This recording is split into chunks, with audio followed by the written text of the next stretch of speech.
You're late, but it's okay. Hey, I said I was going to be late, therefore, I'm not late. That's how it works. You know what I feel like listening to? I feel like listening to the Yoshi's Island level select theme. That's what I feel like listening to.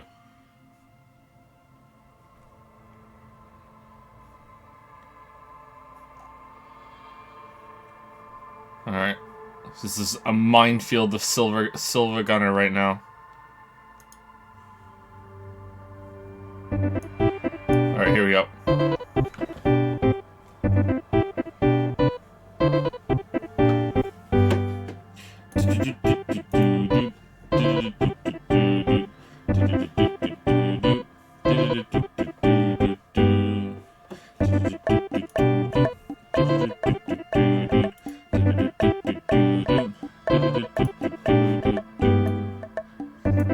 You guys don't know this? This is from Yoshi's Island.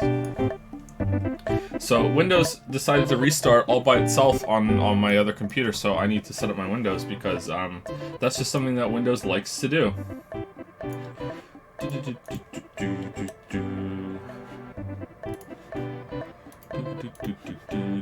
Isn't technology great?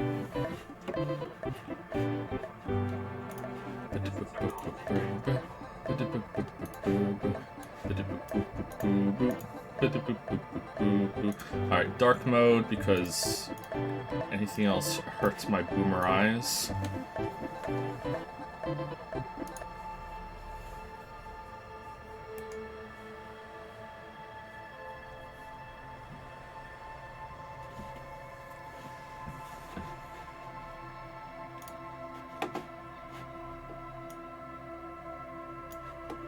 How's your Astro? I don't get any complaints for anybody.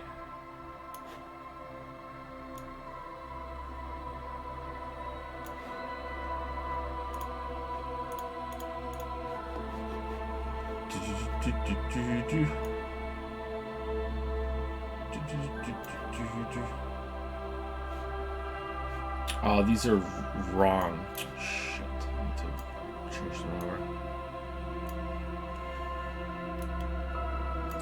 Happy to be back with Escrow Titanium. I have, I think, 15 names planned. 1, 2, 3, 4, 5, 6, 7, 8, 9, 10, 11, 12, 13, 14, 15, 16, 17, 18, 19, 20, even more than I thought. I have 20 names planned.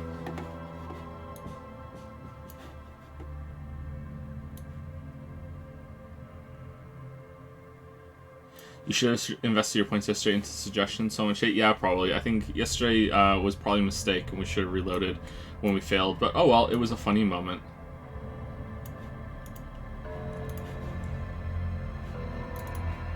Okay, sorry that we haven't started yet. I need to finish setting up my Windows because Windows restarted.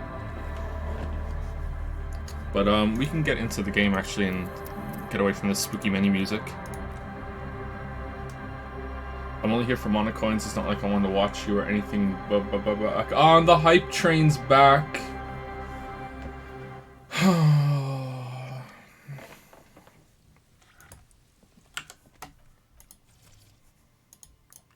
Am I allowed to bitch about the hype train? Is this breaking terms of service? I mean, I didn't have to sign anything new when they set up the fucking hype train.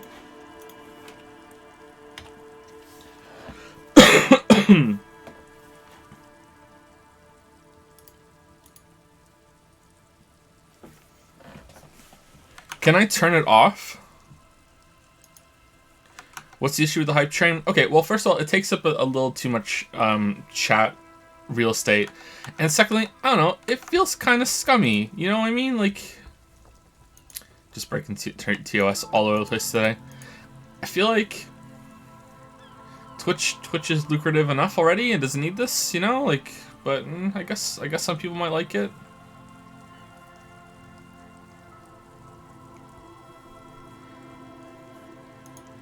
Can I turn it off? Channel.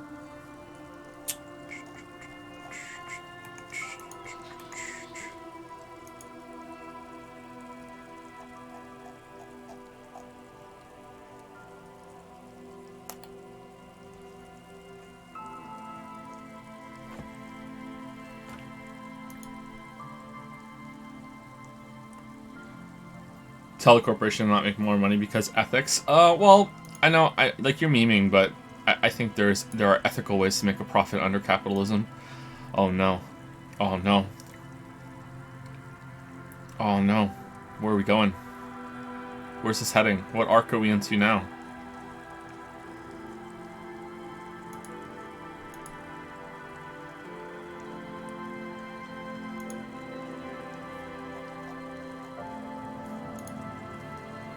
Hype train.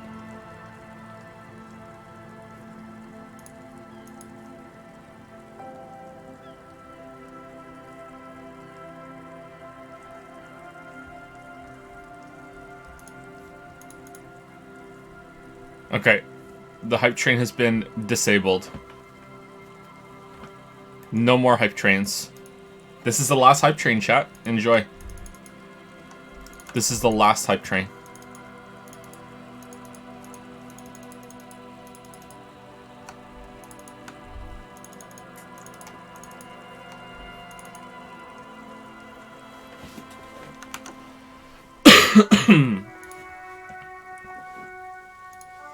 Do do do do do do. All right, so I have a big announcement to make today. Big announcement. So here it comes. I would like to announce that on the 29th of January of this month, this year, the 29th of January, mark your calendars. All right? You've all been waiting for this, I know. On the 29th of January, Monocoin turn-ins for a Yaya fund are worth double. There's a double bonus on the 29th of January. 20,000 coins cash in, actually worth 40,000. Mark it on your calendars. 29th of January. Not a troll. This is not a drill. This is not a drill. This is...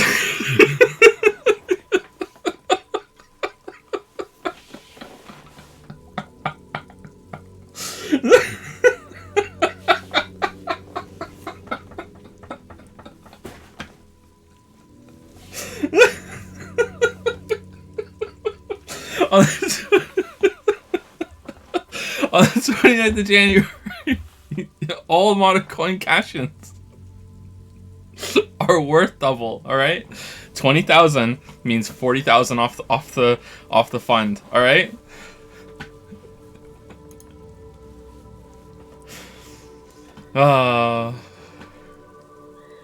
Do best boys dream of best girls? By the way, Joe, you missed kitchen and cafeteria. What? What did I miss?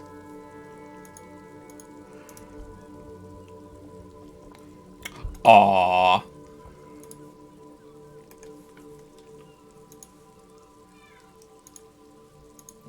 These are fantastic, you two. Thank you for doing this.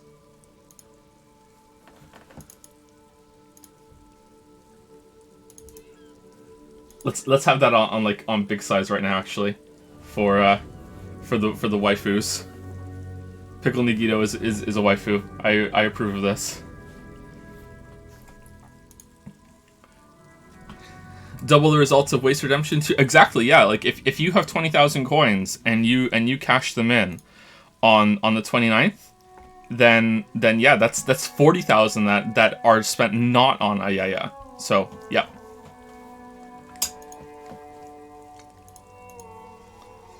I bet Joe's not going to stream on 20th. I'm planning to stream on 20th, but I do have to say there's not going to be a stream on the 22nd.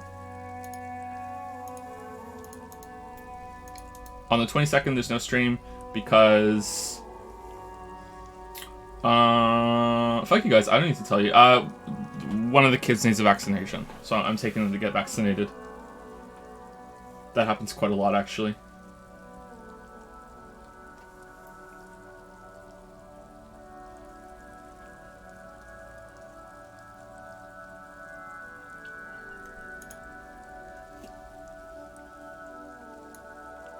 Ooh, look at Best Boy.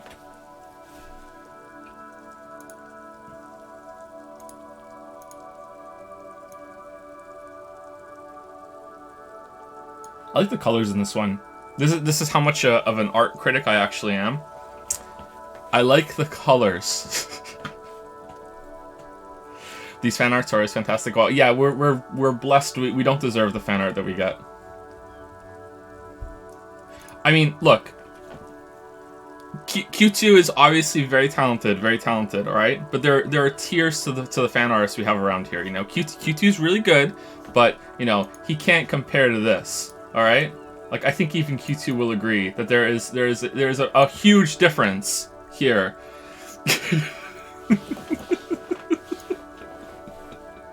With the SpongeBob. This is gonna stay on the screen, by the way, because I love it so much. It's so true.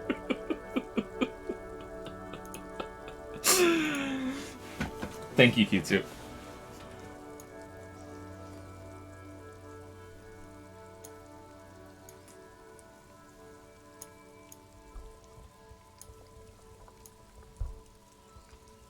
Let's get it down here. Pout, pout, pout, you scammed me out of my 20k. Hey, like you were just too enthusiastic about the Ayaya fund.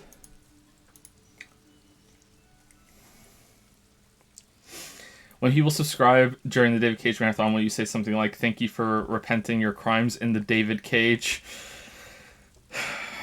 You're locked up, trapped in the David Cage. Maybe. That sounds pretty fun to me. How does it feel that a silly little thing like a Yaya has now become a major part of the stream culture? I think it's pretty funny. I hope that it's not too scumbag of me, by the way. Like I really do hope that like people aren't like so invested that they're like, I can't miss a stream because Yaya and I'm so engaged. Like I hope that's not the case. I hope it's just a joke for most of us, because I don't want to be like luring you back just because of the dumb Yaya joke.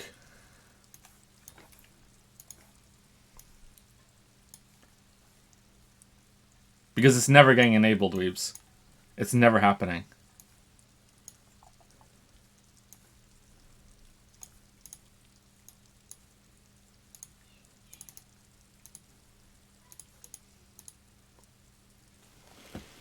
Which you keep forcing? What do I keep forcing? Sorry, I missed it. I gotta say, Yaya's Best Girls has to be enough.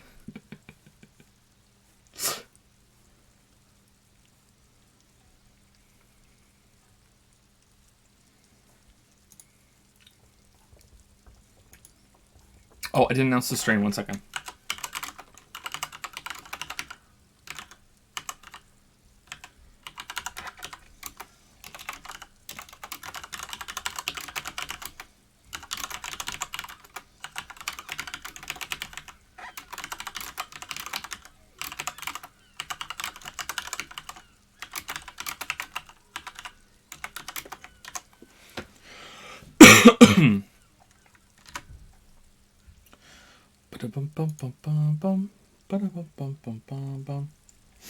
Just looked at what the David Cage games were, and oh god, that's going to be on a level of Danganronpa. I'm hyped. Yeah, it's going to be a fun time. Yep. I've played some of them before though, so it's not going to be completely blind.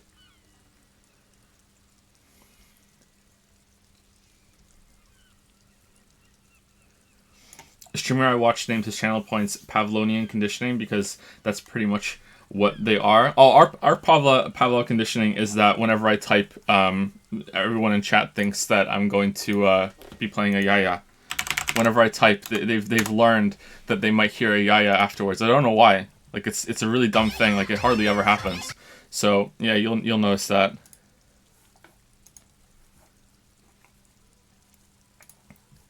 Who has messaged me on Discord? When can we expect the return of anime chat? Ooh.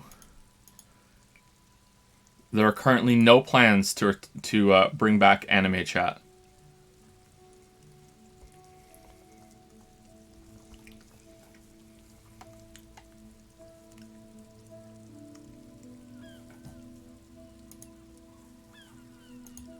Discord is back, by the way, in case you didn't know that.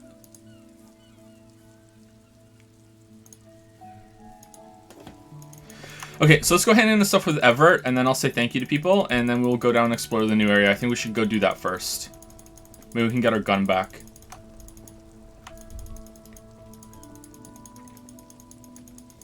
Any idea what game is after Disco Elysium? Probably one of the promised ones.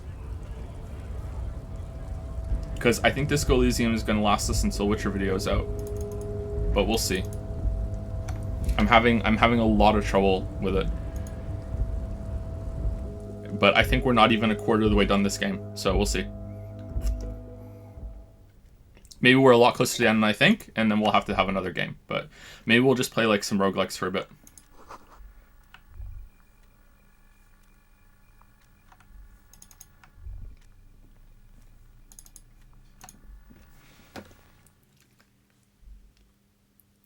Kind of feel bad for watching if it causes so much trouble. No, not this. This is difficult on me, but like it's fine. Like I'm enjoying it. It's a good time, but it's a stressful time, and I'm okay with that. But no, the video is causing a lot of trouble. How did I come from there? Yeah, I came from there. But yeah, don't feel bad about it.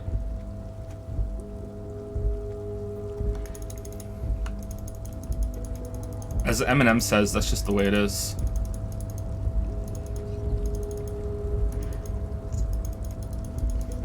Slay Spire just released a new character protagonist. Yeah, I feel like I'm too much of a brainlet to play it.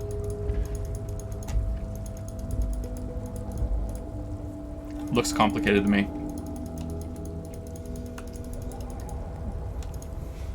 Didn't we have some dirt on Leo? Oh, hey, mister. I need to be back to talk with old Leo here. Yes, I did. Yes, I did.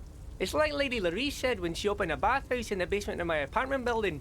They can only get so far before they're aching to get back. And a lot of folks really did keep coming back. You mentioned wanting to play Vampire the Masquerade Bloodlines on your Portal VOD. Did you ever get around to it? Nope, that's one of the promised games. We're going to be playing that soon. When Witcher's done, we're playing David Cage games, Vampire the Masquerade, Yakuza 0, Deltarune, and Ace Attorney. And maybe there's one more I'm forgetting. That's what we're going to play.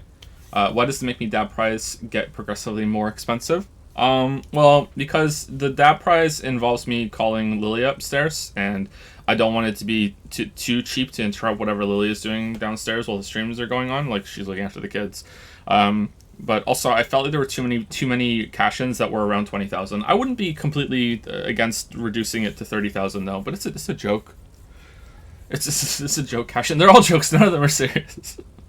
Let's hope that 2020 is the year Silksong releases. Yeah, the year's pretty stacked. I was thinking about that yesterday. I didn't realize how stacked the year is. Like, I completely forgot about The Last of Us 2.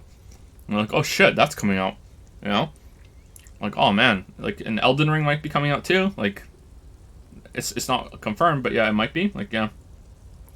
All, like, Persona 5 Royal, Persona 5 Strikers. Like, yeah.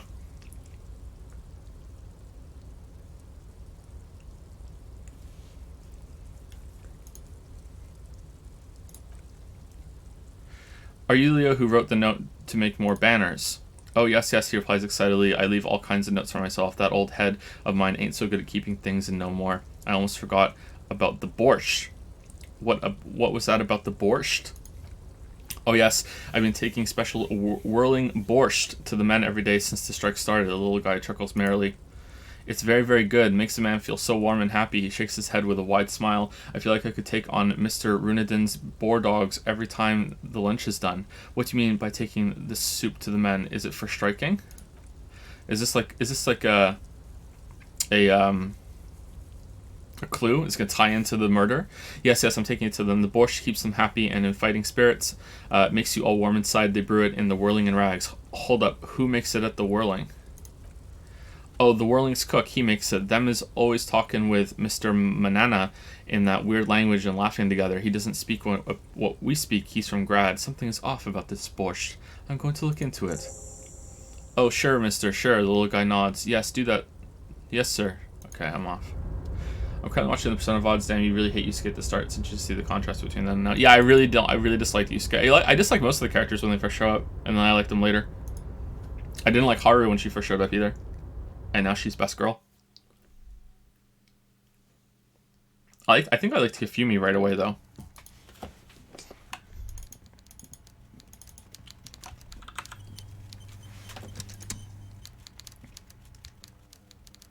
Mr. Dubois, a pleasure as always. You don't have to sit down this time, since you're already sat on that chair.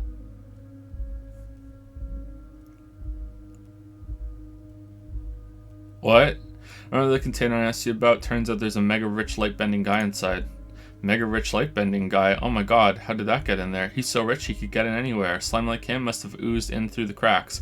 He must have been in the container when someone accidentally closed the door. He's so rich he could get in anywhere. Damn it to hell, Harry. He climbs this on the table. I specifically told my guys to check all the containers for mega rich light bending guys. Nothing can stop an innovative mind. I think he wants to take down the proletariat, Everett. Kim, tell him he was there. There was a guy in the container, Lieutenant said slowly, but he didn't bend any light. That was in the detective's head. Honestly, guys, we might be moving all kinds of suspicious things through this harbor, but I won't be caught transporting the light-bending mega-rich. He shakes his head. I have reputation to protect. Yes, for God's sake, you're a socialist. The mega rich are people too. He was a nice man, gave me stock tips. Yes, the transportation of the mega rich should be more tightly regulated. Didn't seem like he was safe. You should be honored by the presence of this magus. He was of half Revachalian blood and amassed his wealth using the mysterious bond of nationhood. Let's go number 2. No, they're not. He smiles brightly. They're vermin, and one just found a way inside my container. Soon he'll bring the others, all 3 of them. Thank you for telling me. I'll see to this immediately. What are the 4 capitalists of the apocalypse? Like what? He bursts out laughing. I shudder to think what you're going to tell me next, Harry. Not for one second did he believe there's an actual mega rich person somewhere in his container town. Damn, thank you, drama. I opened the door. You asked me, can we discuss the murder now? Oh, nice. I'm very glad to hear that, Harry, he says with a smile. One question. You didn't actually happen to stumble in and see what's inside the apartment, did you? He's trying to figure out if you're lying. Oh no, we have to lie anyway. I may have gone inside and seen a collection of racist mugs. I did go inside. Weasel had the flag of the old Revachol on his wall. The deal wasn't for me to go inside, so I didn't. You're right, Harry. You only had to unlock the door. He gives you a clever look, which you did, so we're all good here. He was testing you, and you succeeded. Damn, we lied. Let's get down to brass tacks to defeat the Huns. It's time for men like me and you to figure out who's killed who and why. He pretends to roll up his sleeves. Real police work is going to start happening now. I promise you, Harry, this is going to be good. There was a collection of colonial mugs there, and I found...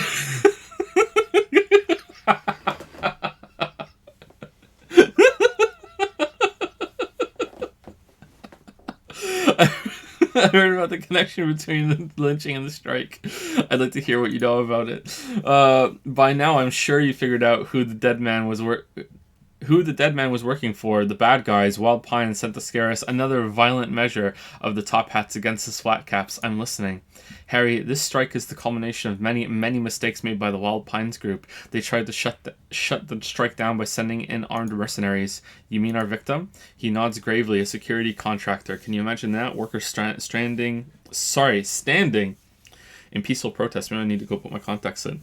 United in the spirit of fellowship. And they send hired killers to mow us down with machine gun fire, making us commit suicide. I'm talking beasts, hardened killers from proxy wars in Yasut, Semenine, Sarah Mariza, you name it, they've done it. Raping, killing, burning villages, killing little children for the Senorita Pineapple Company, Harry. Everything they did there, they brought over here. They want to turn Revachol into a third world slum. Honestly, the only thing they didn't do is kill the village elephant. Hold on, you have a village elephant. No, Harry, the elephant is metaphorical and so is the village, but the marks and the brutality are very real. Go on. Now, I haven't personally witnessed the brutalities out there. I have the luxury of staying in my container, you see. If I need to go somewhere, they just move my container. He laughs. Wait, they move the container? Yes, I'm an old man, Harry. My legs aren't what they used to be. They lift my office with that big crane. It's actually very fun. You should try it. But enough about me and my fun container. His face turned serious. The killers the company hired, I think there were 3 of them, all hardened commando types. One of them got downright suicidal, getting drunk, violent, a little rapey. He shakes his head. Even their own negotiator couldn't control him. That's your boy, the one who likes hanging out and trees. By negotiator, you mean Joyce? Harry, he says, ignoring the lieutenant. What you need to realize is, we dock workers are not pushovers. We got grit, Harry. This whole neighborhood does. Push us hard enough and we push back, and when we do, he raises his finger, we push to kill. Wait, the whole neighborhood is in on it? Potentially, Harry, potentially. We got arm wrestling champions, rowing club people, ex-coal miners, witchers, tough guys. I'm all ready to spring into action for their home base. Who exactly did the pushing? There's a militant wing inside the Union. A group of people whose duties don't involve manual labor, but peacekeeping in the neighborhood, making sure everything runs smoothly. That sounds a bit like organized crime. They're like you guys, he nods to you and the lieutenant. Idealistic people who want to make sure bad things don't happen, and if they already have, well, punishment must follow. Again, that sounds like organized crime. So these idealists killed our victim. One day, Titus Hardy, leader of the peacekeeping faction, comes up to me and says, "Boss, socialist democratic fervor drove us to take it upon ourselves to kill this beast that was burdening the land." He probably worded it differently, but that was the idea. Sure sounded to me like they killed him. He chuckles. I gave them 2 weeks paid leave and told them to lay low to avoid retaliation. Aren't you worried we might arrest them for this? Oh, I'm not at all worried about that. These are not the kind of men who get arrested. They're Martinez boys, tough and gritty. I like to see the man who takes them in, he chuckles. Besides, I sent my lawyer girl to look after them. If he's just boasting, then it sure doesn't feel like that to you. He's not worried. He places a lot of faith in that lawyer girl. Perhaps this is a tactical error. Anyway, there was a collection of colonial monks. No, we're not doing... Yusuke, no. How do you know the mercenaries were hired by the shipping company? How do I know? Let me tell you about these people. He slams his fist on the desk. That's their MO. It's what they do.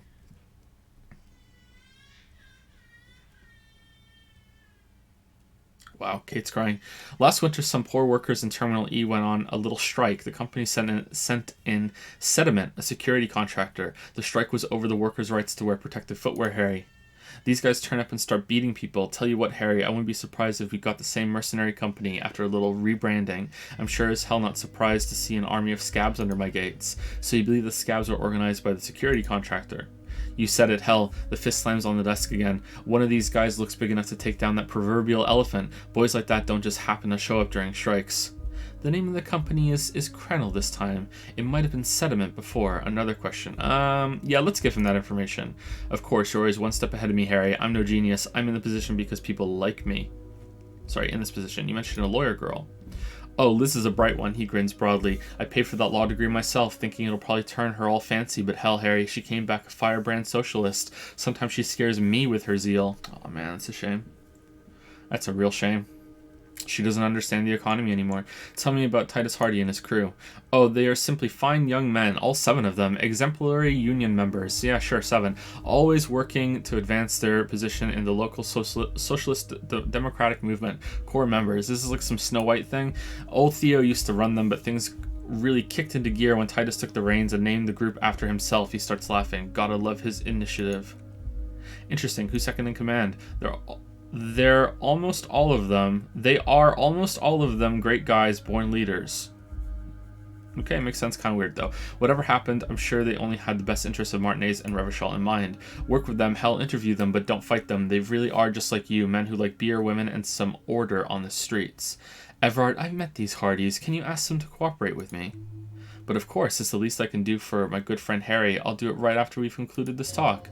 You can now go and tell Titus about this. See what he has to say. Also, Harry, here's 5 riel.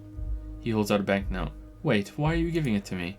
I'm not giving you anything. I'm just holding out 5 riel. I don't need it. I only wanted you to help me with the Hardy boys. Oh, I wasn't offering it to you, just holding it out there. He pockets the bill, but I am willing to share information. Was there anything else? Good talk. Let's conclude for now. Was it a good talk? He leans back, suddenly worried. I'm not sure we made much headway here. I was hoping we'd bust the case wide open. Heck, I even wanted to tell you what I really want to achieve with the strike. I don't know what happened, Harry. I wanted you to feel like Mr. Martinez, and of course, I also wanted you to find your gun. Great sadness comes over him, but it's like I can't completely trust you yet. Yes, Harry, it's like I can't fully trust you if I know you're not a man of the left. Sorry, if you're not a man of the left. He says, slowly shaking his head. I want to, but I just can't. A man of the left. So you have to be a social democrat. No. My ability to understand the economy. He's been hurt too much in the past by men who aren't social democrats. I'm not a man of the left. I'm a patriot of Revachol. You're right not to trust me. I take care of me. I'm a hustler. I grind. I'm a money engineer. What's that supposed to mean? I'm more left than you are. This is another corrupt scheme, isn't it? I'm neither left nor right. I do what my heart tells me to do.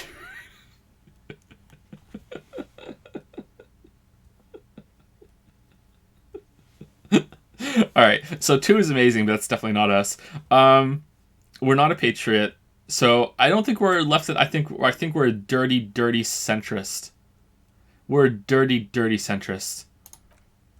What does your heart tell you about your lost gun, Harry? Does it tell you to forget about it, or do you think it wants to be found? He picks something from his teeth. I think it's lonely and cold. I think it wants to be found, and I have a proposal for you. What would this entail? Once again, I require nothing unethical or illegal of you. You just need to get 2 little signatures on this piece of paper. He pulls out an envelope, and then mail it to my accountant in La Delta. Kim, what do you think of this? It depends. I don't think what we just got from Mr. Clare was very useful. He studies Everett, but he thinks it's your call. As I said, it weighs on me heavily. He bows his head in shame, then looks up and smiles. But once we get really talking, well, I'm going to hand you the keys to Martinez, and maybe even help you figure out who's behind this killing. We already know who it is. He's saying as little as possible, as vaguely as he can, deliberately omitting things. What are the signatures for? I'm glad you asked, Harry. The Union is going to build a modern youth center in Martinez. He grins broadly. It will be righteous. We're going to get those teenagers off drugs and on roller skates.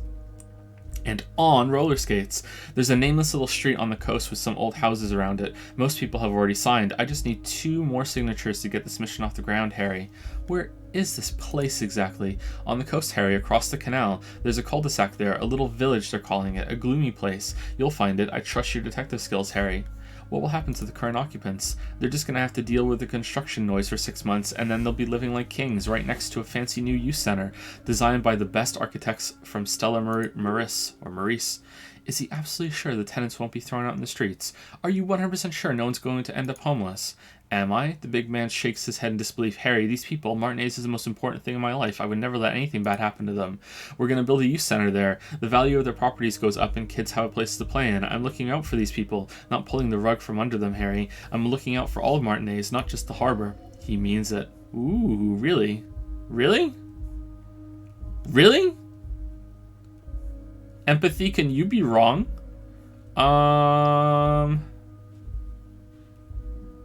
No, I don't like this. But then, do we trust empathy? Like, empathy is saying he means it, so if he means it, then yeah, okay. But maybe there's a lie in there that we... I don't like this. I'm going no.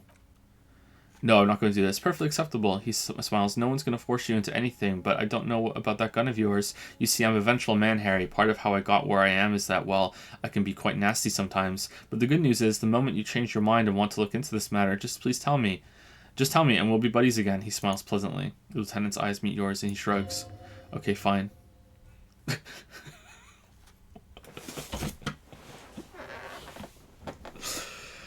Can we go over details of the murder again? No, we did that already. Alright, I'm looking into your shady brew. I don't know what that means, Harry. Shady brew? There are so many moving parts in my operation, I can't keep track of them all. You know what? Don't even tell me. Whatever it is, do it. Surprise me. He reconsiders. Just one thing, if you can, make it even shadier. He sincerely has no idea what you were talking about. He doesn't care either.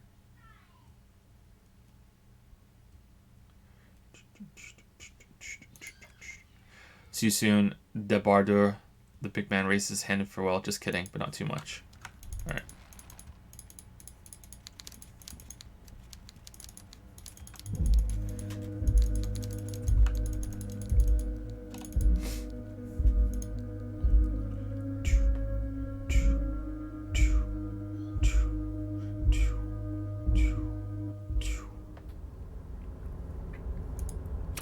Kim's whole personality is okay, fine, yeah, kinda. Okay, this is not done yet. Alright, so how many skill points do we have? We have 1. Alright, so we want to level something up, or... Oh, let's level up Esprit de Corps again and see if we can finally intimidate that guy. Let's go. We're doing it.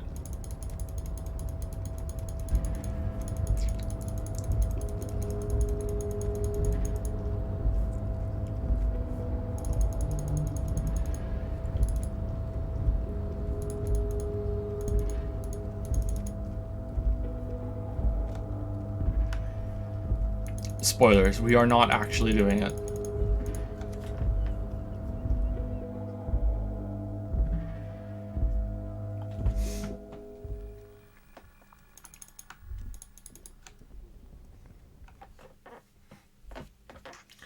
Maybe get authority for Titus guy. Please level up authority. We can try that again, sure.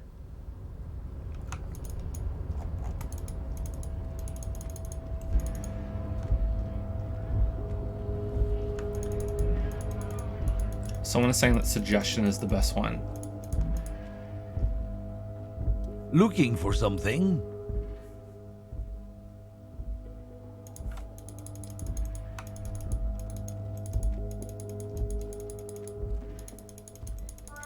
Is this the guy that the old lady was talking about? Still here, stuck in this damn jam, my man. What's up? You seem like a man who knows about drugs. Ah, man, me and narcotics go way back. He folds his hands behind his head and leans back. Had some good times surfing the psychic waves of my own consciousness, you know? But he pauses, letting the memory dissipate. Those days are behind me. There are other addictions in my life now. Why the inquiry, my man? Do you finance those other addictions with drug trafficking? I need to get high, and I'm looking for a dealer. Let me be straight with you. I'm trying to figure out who's smuggling drugs out of Terminal B. Lieutenant steps in. We have a credible lead, sir. Someone on this roundabout is waiting for a bulk shipment from the harbor to load it on their lorry and drive it to Jamrock. Not me, man. No way. I don't need any trouble. Shit's bad enough anyway. This jam's got folks up in arms, and I'm afraid it's headed toward a conflagration. Wait, then why are you still hanging around? Gotta guard the stuff. Bosses don't look kindly on missing cargo, and it gives me time to work on my rhymes. And work on your website. A rhymesmith? This is quite credible. It goes with his cadence and way of speaking. Who do you think could be conducting the drug trade then? Wow, my reading is even worse than usual today. Look, man, I try to stay away from the criminal underbelly of Revachol. I'm a guest here. You really need to find another man to probe with those questions. How's it going, Lily? Okay. I wasn't sure what you wanted, so I brought you everything. You brought me a tea, and a water, and a diet Sprite. All right, thank you. So if you drink them all, you'll have to pee a lot. But if you I'm don't probably want not them, good. then don't drink I'm them all. probably just gonna drink the water and the tea. Do you want to give out some claw fists while you're here? Sure. Okay.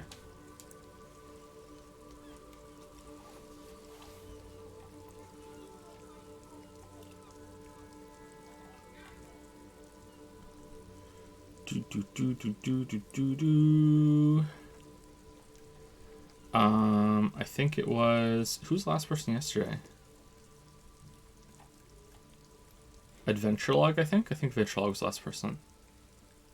So, a Williamson 673. Oh, I thought you were going to say more than that. Sorry. No. Clawfist. Zeke Prod. Clawfist. And Nerdnick.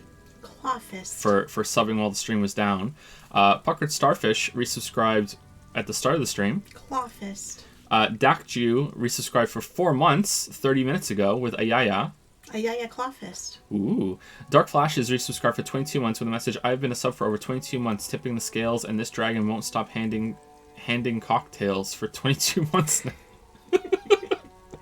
Clawfist. In the Lizard Lounge.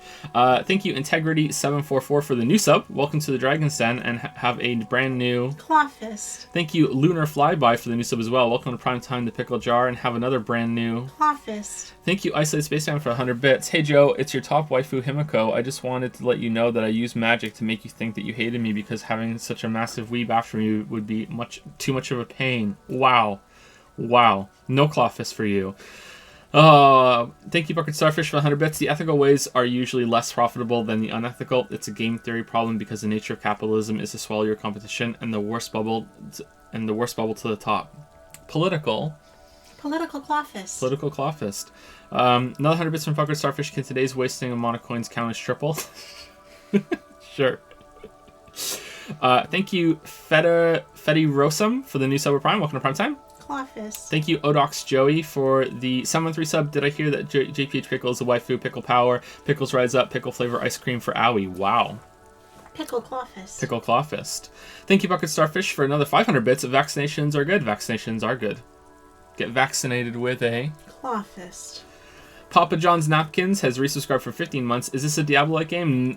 Just in perspective, and there's no combat. There's some loot, but not really. It's not the same way. Clawfist. And last 3, Chuffed for 7 months. Are you chuffed? Clawfist. Thank you, Care Manag, for the 23-month resub. Thank you very much for 23 months. Clawfist. And last but not least, Docro Bins for 18 months. How did you ever think you were gonna have the video done by Christmas? You're insane. Also, love you, Kappa Pride. Clawfist. Well, The video has been in different stages of I'm sure it's going to be this long, and then it isn't. So, you know, at one point I thought the video was only going to be 4 hours long, and just the Witcher 1 part is 4 hours long. So that's why it's always been like, oh, I think I'm close, and then it's like, oh, I'm not. So that's why. So many claw fists. Yeah, a lot of claw fists. So many claw fists. Okay, see you guys later. Thank you for fisting, Lily. You're welcome. We wouldn't say he's lying, sire. Conceptualization, formidable. He's a poet. Hit him with your best verse. Understood his theatrics. Art is everywhere. All right, 97. There's no way we can lose.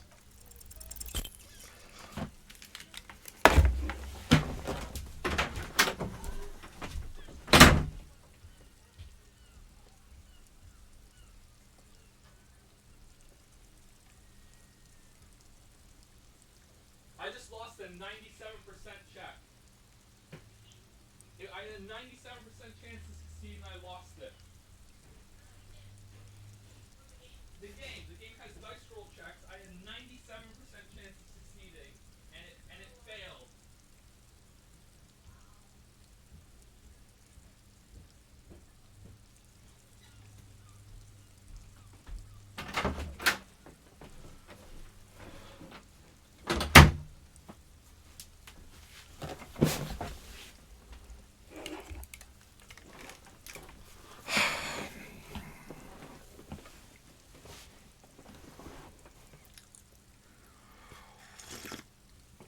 Hey guys, how's it going?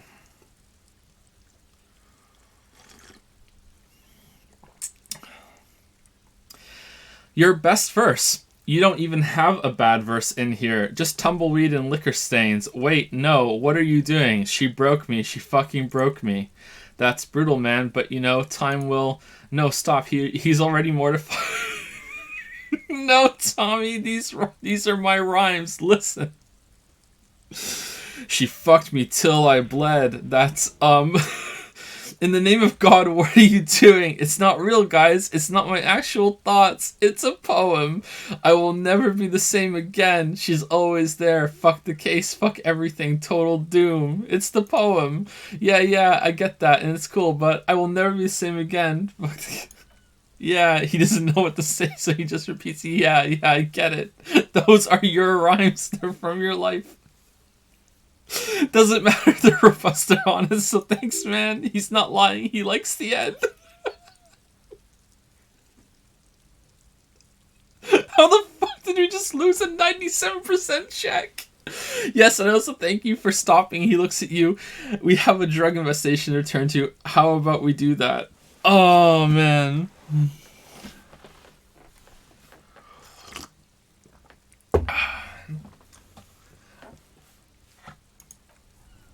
Oh, man. Let me tell you something about you guys. Let me tell you guys something about me that I've never said before. I'm literally Nagito in real life. Looking for something? It's all coming out.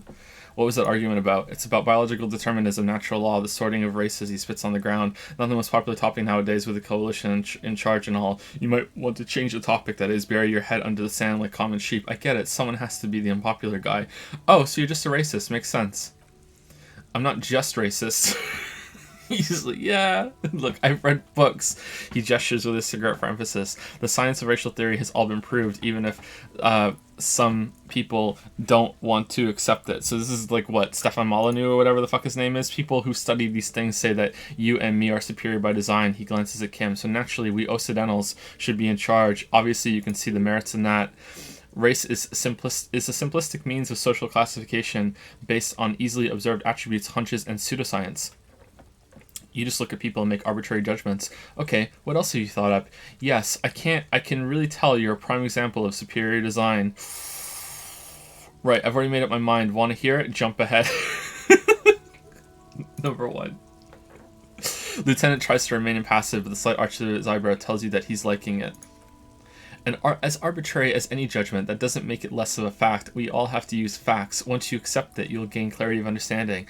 Okay, what else have you thought up? So lately we Occidentals have experienced an unfortunate downturn. When members of the superior race cease to believe in their innate superiority, they stop competing for resources. Yeah? What's the problem with that? The problem? The damn Kips are showing a real good game lately. Same with the mosquitoes. Oh, man! Oh, that's actually pretty clever. He throws a sharp, by the game, not by him, he throws a sharp glance at Lieutenant Kitsuragi and the other intruder species too. They're on the precipice of cultural victory. Cultural victory? What is this? Oh, conceptualization? You just embarrassed us in front of, like, cool lorry driver man, alright? Like, fuck off. What? Wait, what's this cultural victory? It's when you expand your borders really high in civilization. It's what the Kips of Boogie Street are going for right under our noses, and the others too on the radio. Heard of any Chansons lately? Heard any Motetos or leader? No, dominating culture is how they plan to win. They say so themselves. It's true, he pushes on. Also, you need to realize the dangers of mixing races. Who knows what might happen if people don't stay in their birthplace? You might end up with a new subrace with unknown characteristics, leading to extra competition. That's why you got to control the offspring. Yeah, I think I can get down with racism. Yeah, I'm not down with this. Why don't you go fuck yourself? Don't push your luck, Runt. The man gives you a disgusted look and turns attention elsewhere, ignoring your presence. Looking for something, Runt? Huh? Coming to tell me to fuck off again? You said something about the rights and privileges of lorrymen. Yeah, they're a big deal. My great-grandfather was a carter, had a royal license and everything. We tried to hold on to our privileges. Hold on, what's a carter? What's a carter with you? Someone with a cart. What did you think it was? That's how deep into history our thing reaches, before machines. And that's a privilege? Sure fucking is. We have a guild and everything. Very ancient, very prestigious, very mysterious. So you're in a carter's guild? Goddamn right, they've been trying to fuck us out of our heritage in the name of profits, but when they try to replace us, they'll regret it. Trusting street thugs with their goods is going to fuck them right up the ass, mark my words. Generations of practice ain't no laughing matter. Don't bring up ass in front of the ass eaters. You're lorrymen, right? What's your stance on drugs? I feel like there should be an there. Drugs? They're shit, man. I don't let anything pollute my body. He takes a long drag on a cigarette. You smell of booze and narcotics. What's different about narcotics? Sorry, you smell of booze and cigarettes. What's different about narcotics? You know where that shit comes from? He doesn't like drugs because they're racist.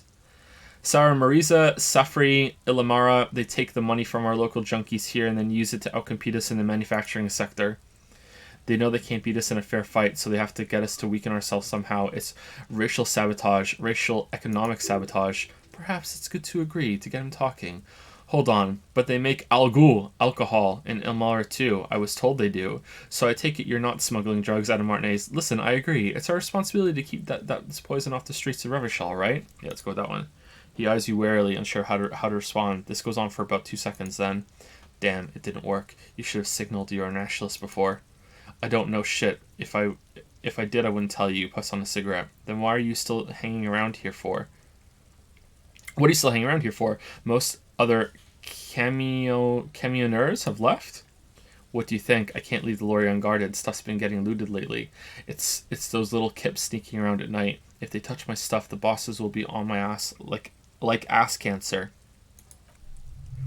There was a bunch of spilled boxes in the back of the big lorry nearby. I did see one lorry with the trailer doors open on my way here. Do you know what happened?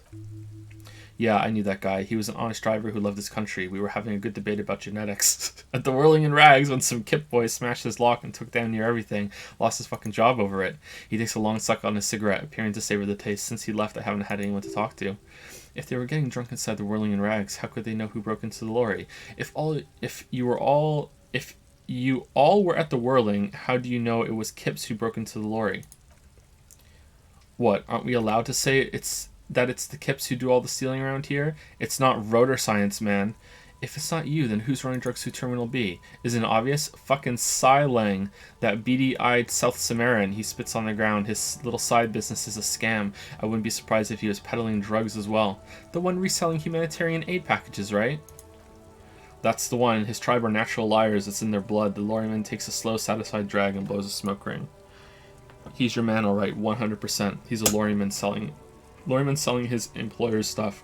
Broke the seals on his human oxalory. No doubt he's selling drugs too. People like this just make me sad. Like, not just sad that they exist. I feel sad for them too. Like, it's such a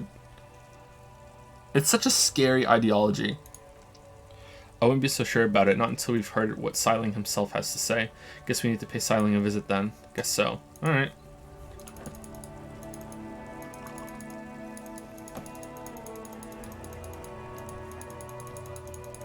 Can we buy his speakers first?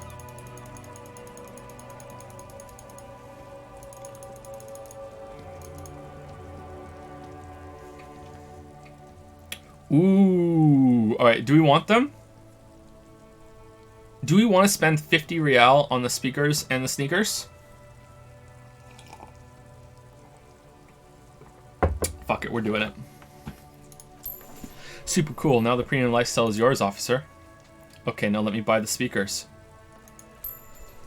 The junk is yours, officer. The street vendor hands you the speakers. Happy listening. Try not to hurt your ears with that Sumerian garbage. Alright. We're never taking these off, right? The Ultra Series Fallen sneakers put lightness and grip above all else. With grip tape covered springboard soles and ultralight synth fabric technology, you can exit every corner with the maximum traction of a gentleman's racer. Reaction speed, limitless grip, hand-eye coordination, steady ground, encyclopedia, too fast for facts. Aw, damn, we're like full-on Sonic now.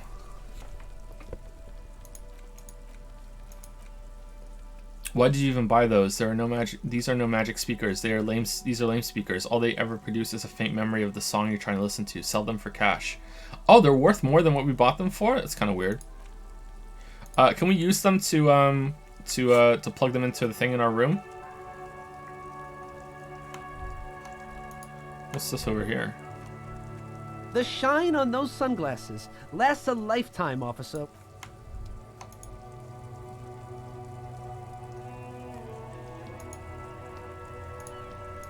Okay, so this is a bug. It shouldn't be active. Okay. You keep coming back. That's good, officer. Keep browsing those clothes. Keep saving that economy. Composure. Find something worth salvaging from that pile of rags. Yeah, sure. Now we roll a 6 and a 4. Something cold grazes your hand. Synthetic and sleek. A windbreaker surf, it says. But also wind. Some are 100% waterproof and sport, all in different typefaces. Good choice, officer. Mega sporty, and it's only $4.50 for you, sir. Composure, but shivers are down because it's waterproof. Everything's still cool here, officer. So, Siling, what's your stance on drugs? Drugs? For a moment, he's unsure how to respond. I don't go in for that, officer. Drugs ruin lives. Unless you're into drugs, of course, in which case drugs are excellent. He kisses his fingers. Tasty, tasty drugs. I'm super into drugs. That's very cool. A lot of the coolest detectives do drugs. Sadly, I don't have any drugs on sale, or at my home, or on my person, he smiles. Sir, it appears to be true. No drugs in sight, not in the box of sunglasses or under the speakers. I actually don't like drugs. That's cool, especially after you already said you're into them. All the coolest detectives are these do drugs. And are very conflicted about it. Still no drugs here, he smiles. We're looking for a lorry driver who's transporting drugs out of the harbor. He or she is in this traffic jam. That's even cooler, you investigating that and all, but he points to the goods. I am not a lorry driver, I'm just a street vendor. I don't know anything about that. A blatant lie, sire, yet he tells it with such conviction. We'd believe him if we didn't know better. But you are a lorryman. Another driver has identified you and your lorry. Who said that? It's the fat racist, right? I bet it's him. He has an agenda against me because I'm an immigrant who works harder than he does. He's a hater. So you admit you're a lorry driver? No, I just said I work harder and he's an asshole. He stops to think, realizing he can't get out of it. Smart man.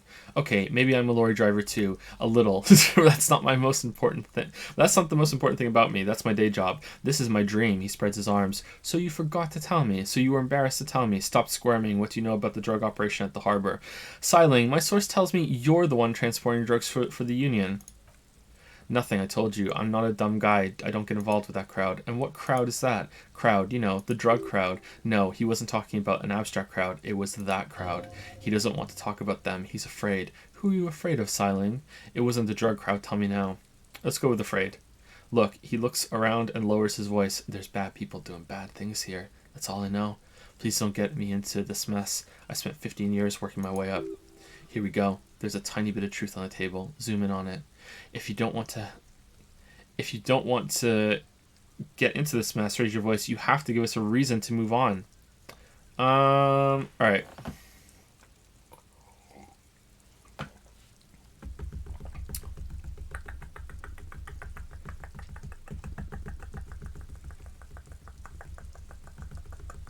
Let's be bad cop.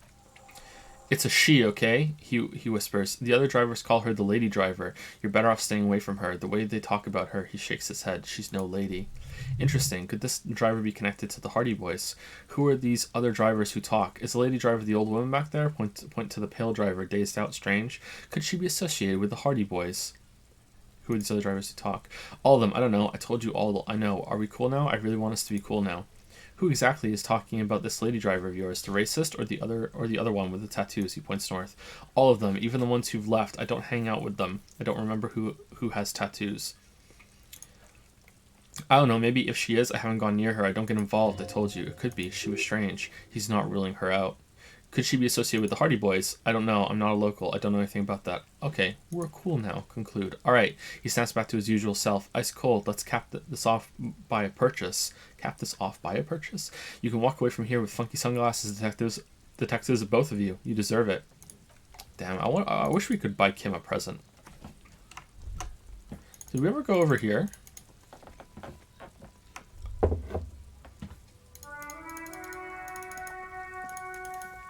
Do, do, do, do, do.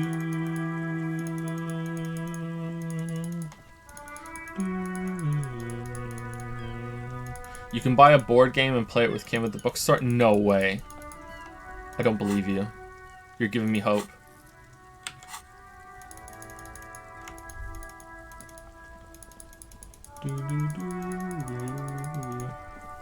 Oh, we can call the police and see what they have the information about the boots. The boots.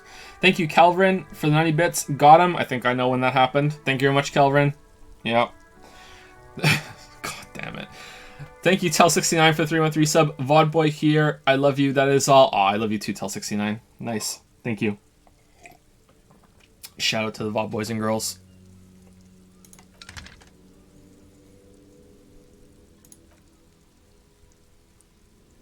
Oh, she hasn't heard back yet. Okay.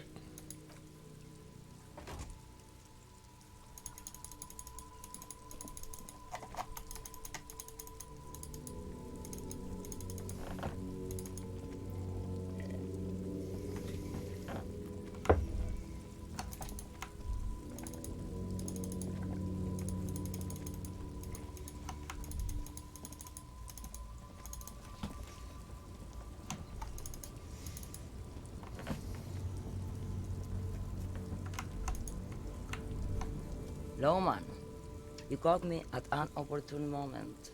This awful weather keeps me awake. You can entertain me with your questions. Alright, are you the lady driver? Do you just call me a lady, Zarif?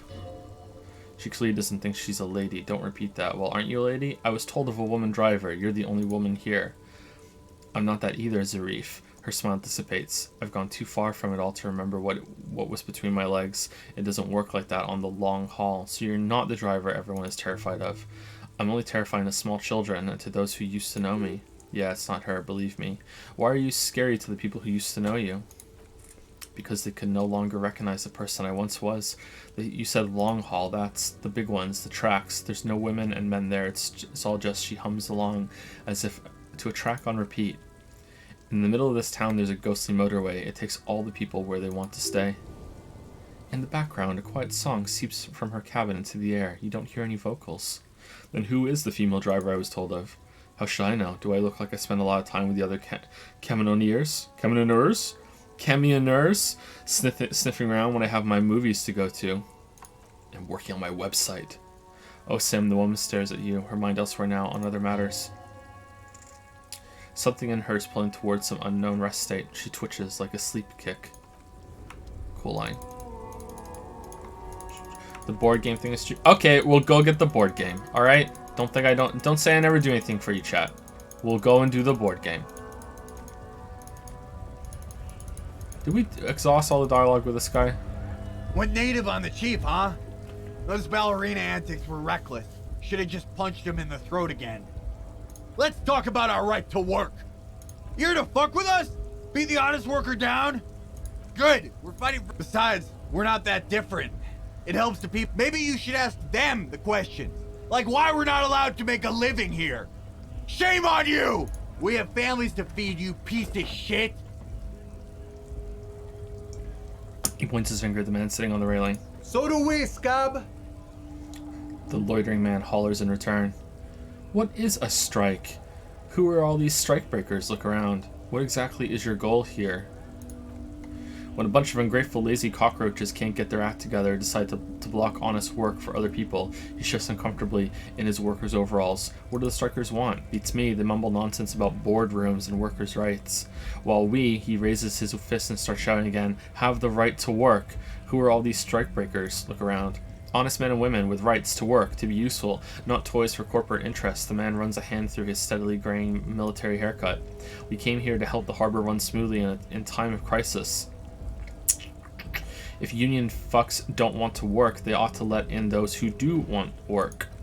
I have a question. The lieutenant looks him in the eye. Why do all these men follow your leadership? You think they follow because I'm big and loud? No, they follow the rules of the market, the rules of the economy, because they were, he starts bellowing, given a job to do. What exactly is your goal here? We were promised work, he points to the gates. We'd be in there working if the bastards hadn't shut the gates, and you are unable to breach the entrance. Main gate's locked. Would take heavy ordnance to bust it open. Could try to get in through the secretary's office. He points up the stairs. Door's locked. The guard's blocking the way to the access panel. And I don't mean the scrawny Meska punk either. He points to the dock worker idling on the staircase. I mean head measurer or whatever he is. Wait, you can't get by Measurehead? But I got to by Measurehead. I kicked him in the face. Yeah, I saw your ballerina moves up there. The man spits out a yellow clot. In a real fight, these acrobatics will get you killed faster than a bullet. You caught him off guard. That only happens once. Now he's alert, standing on a narrow bridge, and my men are tired and hungry. Have you considered storming in, like all of you? Why don't you go arrest them instead? I'm sure they've done plenty of criminal shit. They have that look.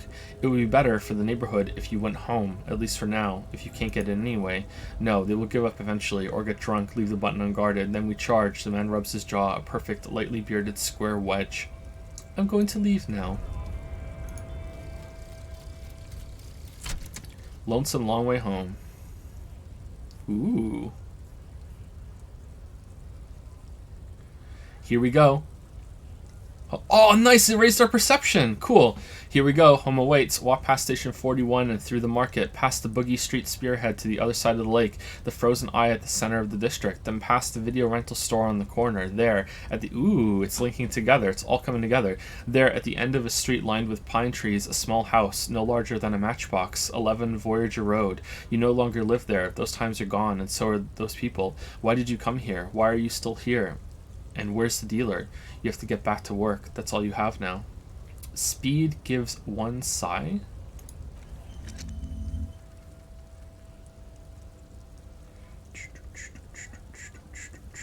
But we don't take any like drugs or anything like that. Alright, so do we want to level up perception? I really like having perception. Let's level up perception.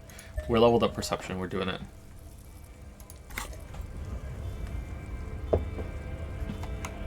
We're doing it. We're doing it. We're doing it. Alright, did we miss anything around here? Like, we looked at this, right? Is there something new to do here? No, we did that already.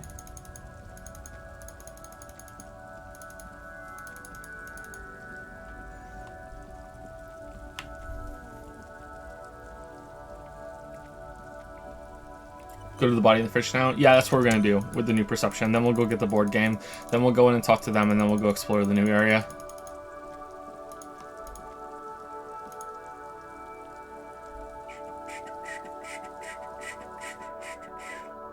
Puckered Starfish says, Monocoins, Metal Gear. Thank you, DM Shadrach, for the 213 sub. Lily's not here, but Clawfist.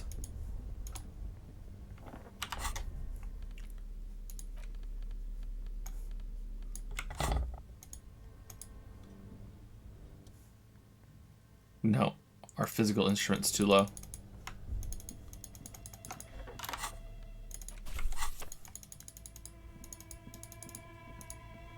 Okay, is there anything that we have that can raise our perception? 28%. God damn, man. God damn. A flashlight will raise our perception, right? Like secretly raises our perception. All right, so it looks like there's nothing that's raising our perception, but I'm sure there's something that does, right?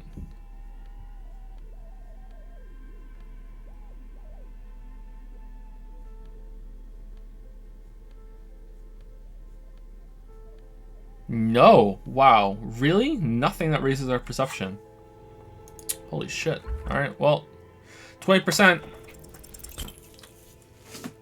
Nope.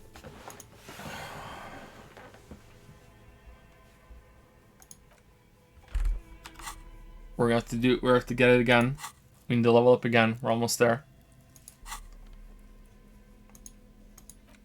We're so unlucky. So unlucky. Should have bought glasses. Yeah, it's true. Maybe I should be buying more stuff in order to have the option to increase my my skills. Not sure how I feel about micromanaging all that though. Thank you, Falrug, for gifting out 5 tier 2 subs. I think that's the first time that's ever happened that anyone's gifted out tier 2 subs. I didn't know you could do that. Thank you, Falrug. So tier 2 sub to Lord Zarkon, Banshruel, Murder Miner 20, There Are No Names Left 1, and Henry Wyatt. Thank you very much, Falrug. And congrats to you 5.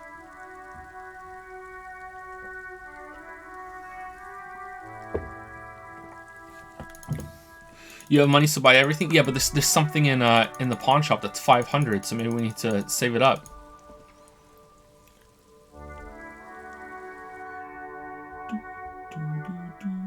Hey Dad, sorry I'm late. It's okay. Burrito, it's okay. Just try not to let it happen again, alright? I want to get a book so we can read something at night too. What book should we get? We can get that book. We should get a detective book.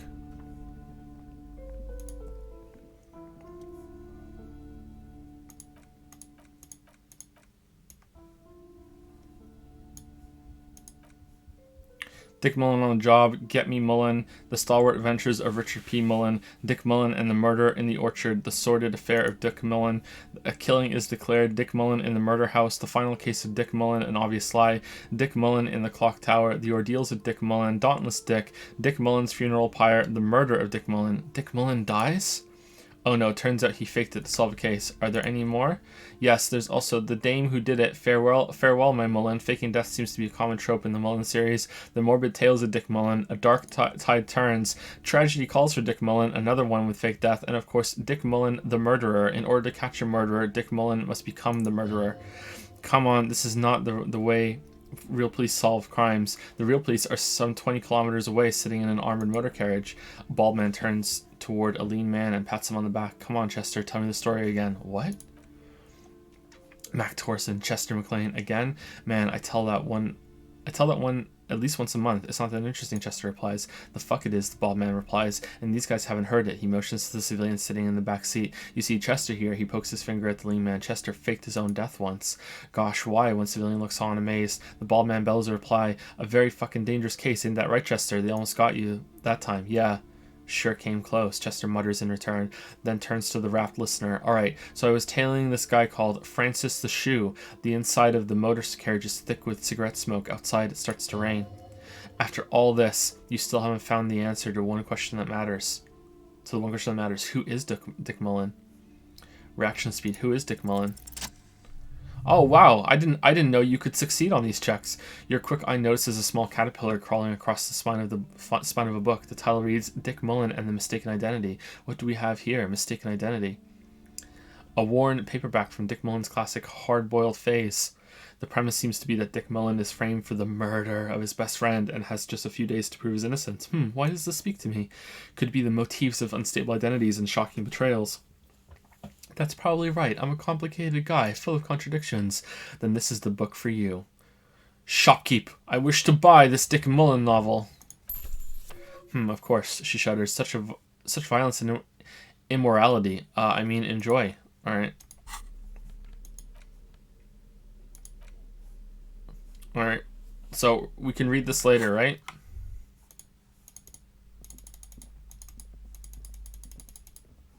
We're looking for a board game. Are they here? Alright, this is the only board game? Lousy Aura is there, she shudders. No role-playing games. No, role-playing games are popular among those types, you know, who are into those kinds of things. Personally, I don't like it, not at all. Look through the world-related items. An endless variety of source books, lore books, and codices litter the table. The topmost book is titled Welkin Compendium 2nd Edition. There's also a large hardbound tome with intricate cover art, The Hunters of Katok Boreal Creature Compendium, and a Pick Your Path adventure gamebook titled Tales of Witcher Cavern of Velkrag. Books in a board game section. Who wants to read books? Exactly. Anything that really catches my eye? There's a box that says World 3rd Edition Mega Setting Supplements Module. Side panel notes, a fantastique adventure board game, new maps and miniatures. A sticker on it displays 25 real. That price is steep, but then it's 3rd edition Mega Setting Supplement, so it makes sense. Alright.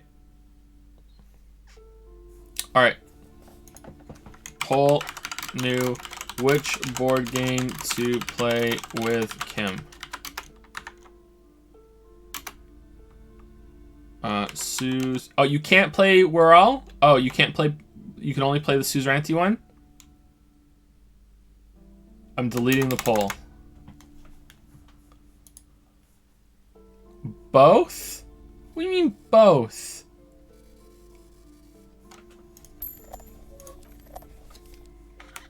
Alright.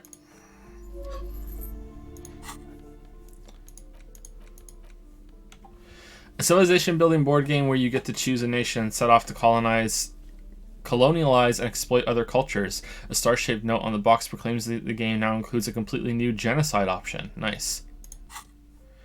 In your hands, you hold a brand new copy of the game Suzerainty. It's snugly wrapped in a skin of plastic. The cover features a charming illustration depicting a massive grinning laborers loading goods onto a ship while a richly dressed administrator oversees their work. The exact location and time period are left deliberately vague, but it's clearly meant to represent the economic relationship between the Revacholian suzerainty and its many vassals. Shake the box. The box has a nice heft to it. You hear the rattle of individual wooden tokens and feel their weight shifting back and forth. What treasures wait in store for you? Even before you open it, you can tell this will be a meaty game of grand strategy and complex player interactions. Remove the plastic wrap. The plastic wrap rips off as easily as a bodice in a tawdry historical romance. Open the box. There's a hiss as the lid slides off. Inside, you find a thick, full-color rulebook and more than a dozen pouches of various wooden components. Ah, savor that new board game smell. A mix of wood, paper, and ink, all wrapped in the sweet must of cardboard. Read the rulebook.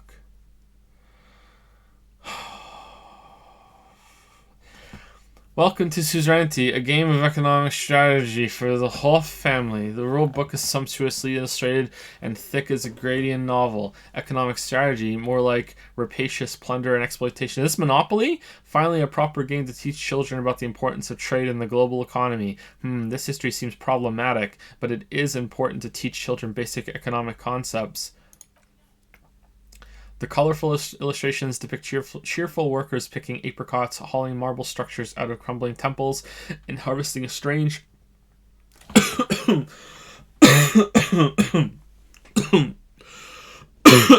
magenta leaf plant. Everyone is smiling.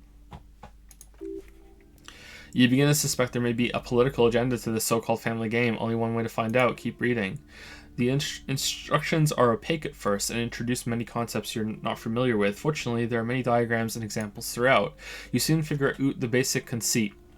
Each player represents an administrator for the suzerain of Revachol. Your objective is to increase the suzerain's wealth and renown by accumulating victory points.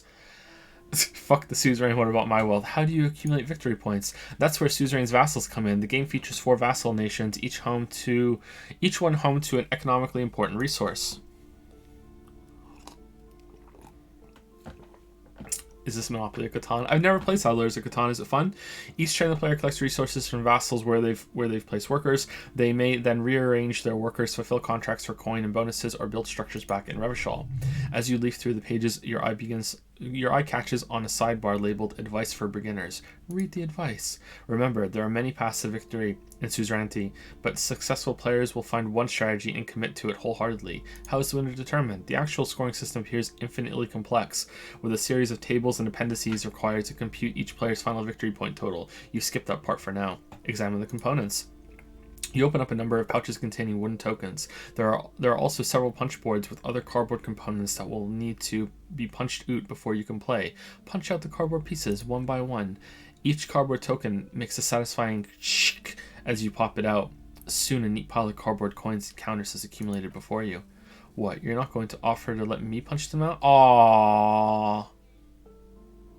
Oh, I'm sorry, Kim. I didn't think you would want to. Check out the wooden tokens. In addition to the worker and building tokens used by each player, there are also several piles of... We're addicted, Kim.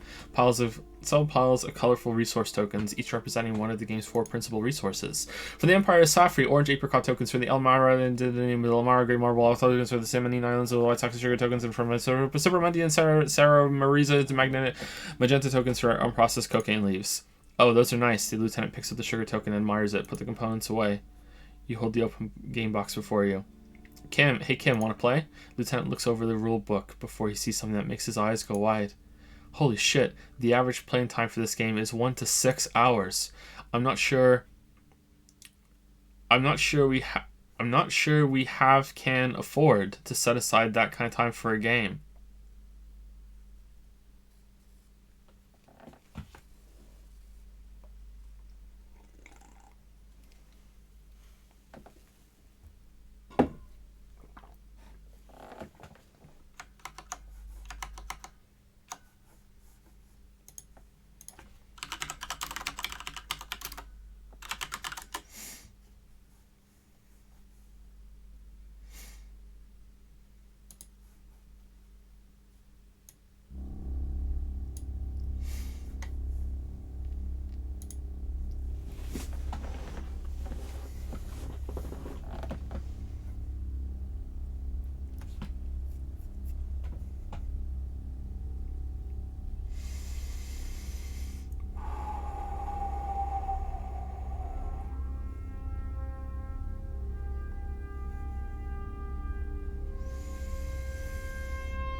No!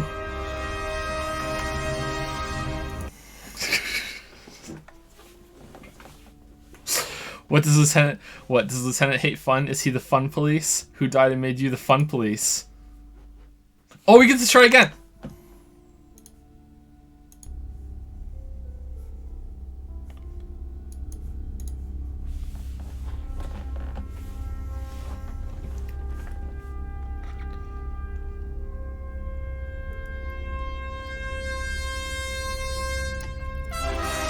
Yeah!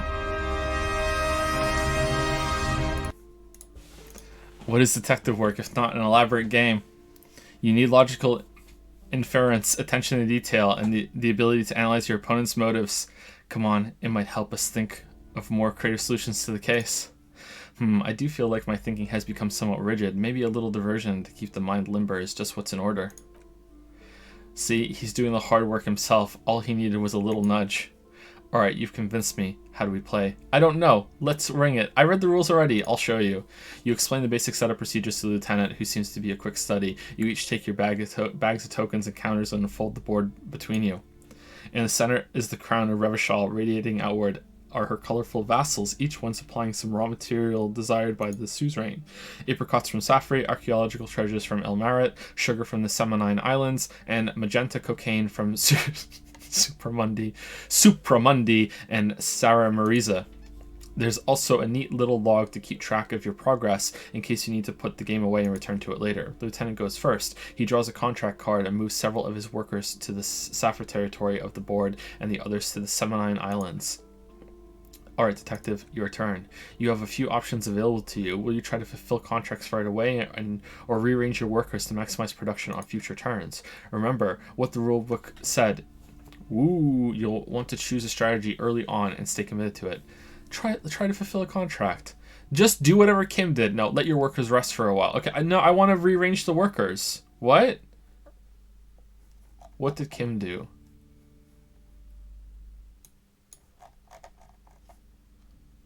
Let your workers rest for a while is not maximizing the workers, right? I'm confused. I want to do that. I'm guessing 2 is that. Let's do that. Let your workers rest for a while. What? It's the very beginning of the game. Your workers haven't even done any work yet. It's not. That's not what it is. No! I forgot we're a fucking crazy person. No. We've already, it's the first turn, we've already fucked up. Okay, make them work a little, but not too much. That's more like it. You produce a handful of archaeological treasures and a smattering of other resources. Meanwhile, Lieutenant spends 2 of his sugar and 1 of his apricot tokens to complete his contract card. He is rewarded with 4 coins and a round wooden token that he places in the center of the board. That's a market. It's worth 2 victory points. Hey, why don't I get one of those? Kim, can I do my first turn over? I think I messed up. Come on, Detective. Don't be a spoiled sport. You have plenty of chances to earn your own points. Glower silently.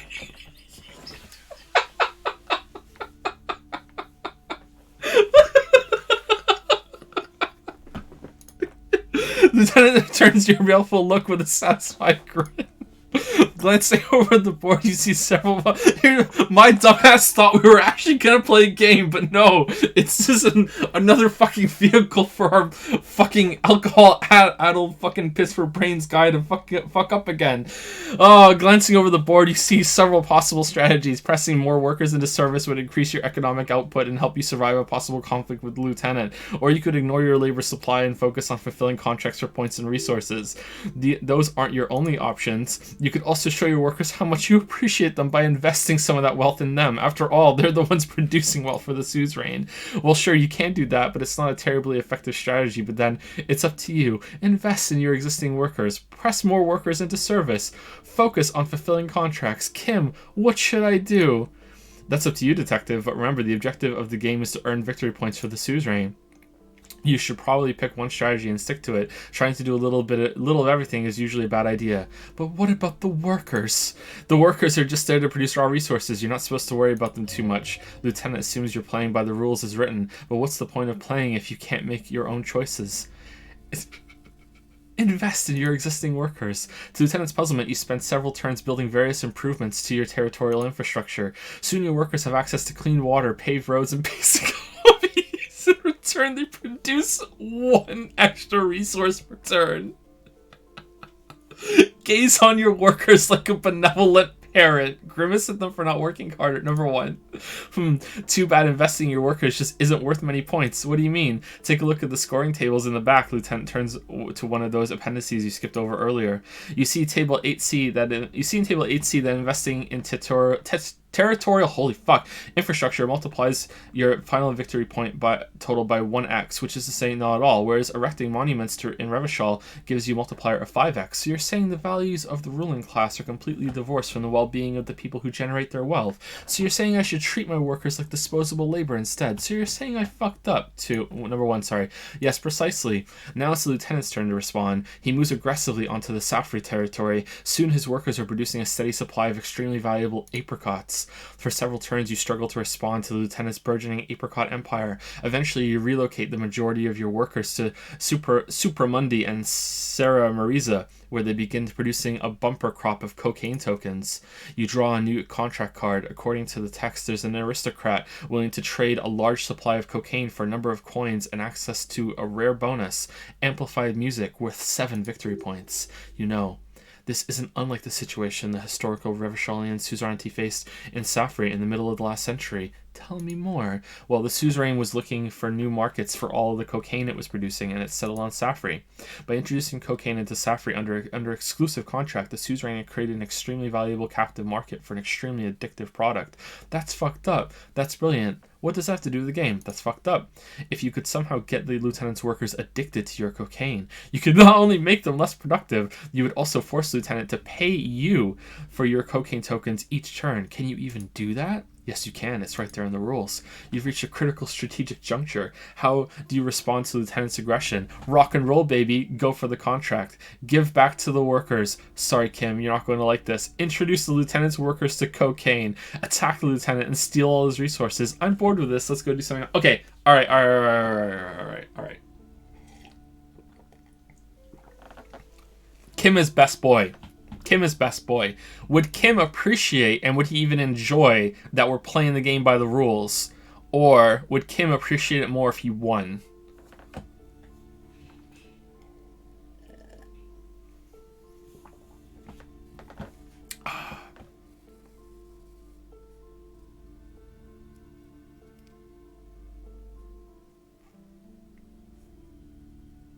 We're doing it. The lieutenant's face goes stony as you take your turn. He does not appreciate you getting all his workers addicted to cocaine. With each passing turn, you slowly bleed the lieutenant of coins as his own workers become less productive and more dependent on your magenta cocaine tokens. As a matter of historical fact, this is almost exactly what happened in Safri. To this day, fully half of the former Safri Empire remains dependent on international aid in exchange for a steady supply of cheap produce. Isn't this what they did in the Apricot suzerainty in real life? More or less, the lieutenant says, but he's thinking less about matters of historical wrongdoing than how to get out of the jam you've put him in.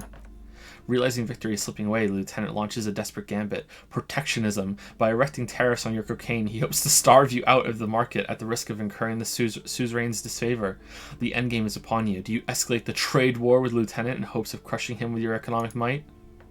Or do you ignore his aggression and focus on building the mighty victory column structure in Revachol herself? Alternatively, you could throw the whole game away by trying to build a public education system for the children of your workers. The choice is yours.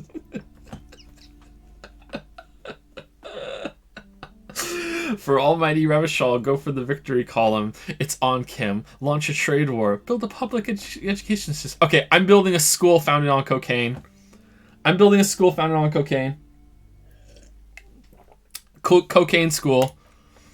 There's a reason very few players ever attempt to build a public education system for their worker tokens. It's extremely expensive and never pays off by design. Your boondoggle nearly bankrupts the suzerain's treasury, and you suffer a significant penalty to your final score. Ouch, Lieutenant says, cringing at your spectacular failure. You taught me that points are arbitrary. I decided to play the game how I wanted to instead. This stupid game is rigged. Maybe I should have pursued a different strategy. Number 1.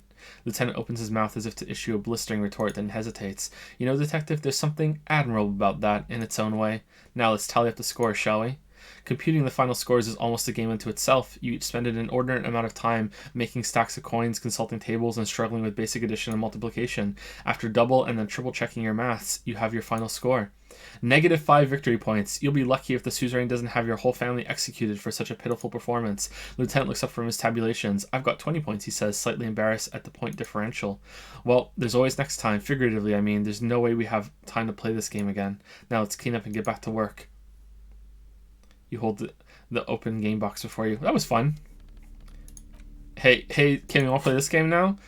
Large letters at the front form a title. We're all. The colorful box is illustrated with bucolic vistas. The cover art also features odd-looking humanoids, some short, some taller, some with pointy ears, others with ephemeral wings. Examine the box. Text underneath the title in smaller typeface reads, 3rd edition, Mega Setting Supplements Module. The side panel adds a sword and sorcery adventure board game with new maps and miniatures. Shake the box. Mysterious things rattle inside. What could they be? Dice? Plastic miniatures? A fantastical alternate world full of magic and wonder? None of that witless man from Hemdall, fascist dross hidden behind faux realistic allegory.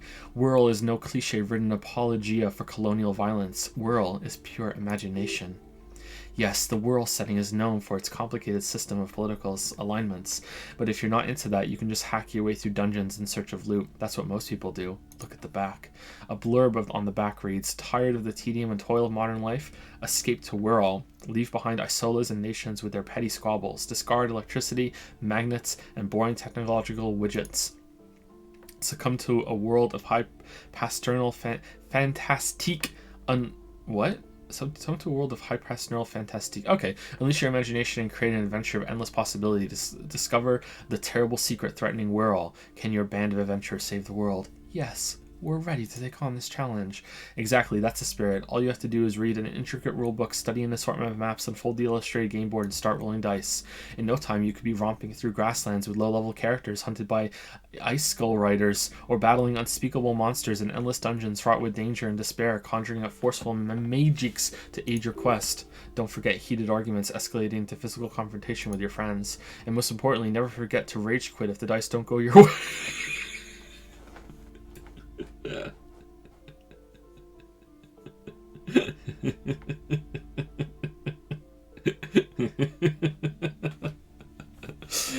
Open the box.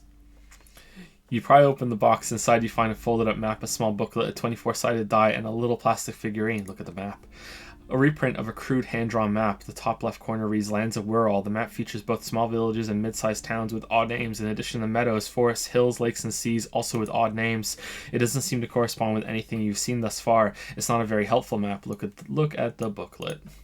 A quick guide to the magical races of Whirl. Create your own hero choosing from any of these completely unique and fantastical backgrounds. The options are, in order of importance, the Welkin, the Dwarger, the humans, the fairy folk, and the pygmies. Read about the Welkin. The Welkin, tall, lithe, and graceful, with long flowing hair and pointy ears. They're known for being powerful magic users, but can also hold their own in a brawn-driven fight. The Welkin come with a variety of exciting subraces. High Welkin, Forest Welkin, Lake Welkin, Snow Welkin. But if you're not feeling experimental, the basic Welkin will always do. Well, read about the Dwarger, a grand race of industrious mountain people. They're short, stout, and muscular, and enjoy digging for gold and other precious minerals. They're also well versed in the art of combat, where they prefer to use axes and hammers. The Dwarger also come in a few different subraces: Hill Dwarger, Shield Dwarger, and Dark Dwarger. Read about the humans. They're just humans. What else is there to tell? They're average in all stats and jack of all trades. Always bothers me that the humans are that. It's so stupid. Read about the fairy folk, a very small race of flying people known for being mischievous, full of trickery. They often lure people into their magical traps. There are no subraces for the fairies. Read about the pygmies. The least popular of the Whirl races, the pygmies are short, rotund, and dim-witted. Pygmies live in small villages made of shoddy wooden dwellings. They spend most of their days tilling the earth and smoking their pipes. There are no subraces for the pygmies. Look at the die. It's made from some sort of wood and has been decorated with peculiar plant motifs. Can we go show the die to the dice maker? You don't know much about dice, but this one looks pretty fancy. Take the die. You place the die in your pocket. It's always good to have luck on your side. Look at the figurine. You see a man in ragged clothes wearing a lopsided hat and wielding some sort of firearm. Huh, interesting. A communard. A what? A communard, one of the leftist revolutionaries in the anti-centennial revolution. What's so interesting about that? The figurine is not part of the real game setting. I guess someone misplaced it during the packaging process. Does this mean we can't play? Lieutenant shrugs. I have a feeling figurines are more there to set the scene than anything else. Take the figurine. You pick the figurine up by the base and to meet your gaze? What? The little plastic man stares back at you, his face contorted into a disturbing shout. Then you pocket it. Close the box. Oh, we don't get to play? Aww.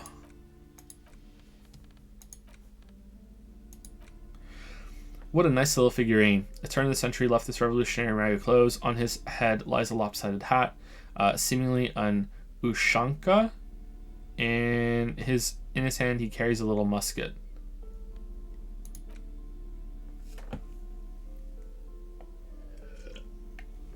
This basic 24-sided role-playing die can be used to get results for several dice.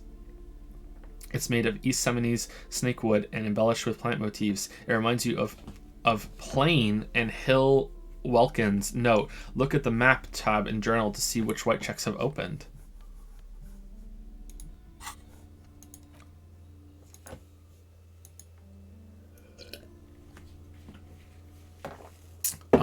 What?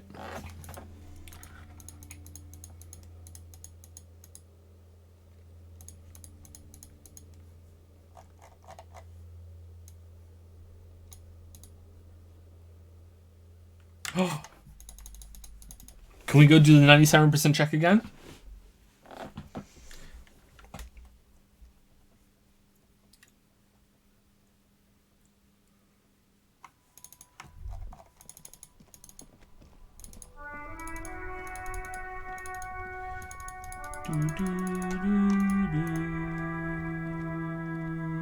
Still here, stuck in this. Okay, no. So, if it's white, we can do it again. White is currently open, right? Yeah, alright. So, from Ada Shriek, a guide to a well-behaved cockatoo. What the fuck is this?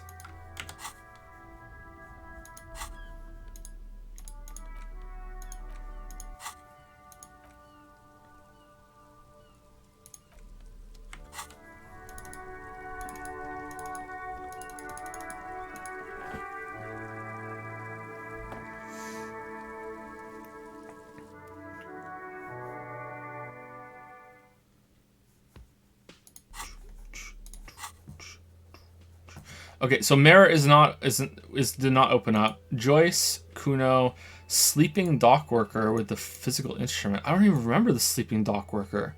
Who's the sleeping dock worker? Map vault, we're not doing that again.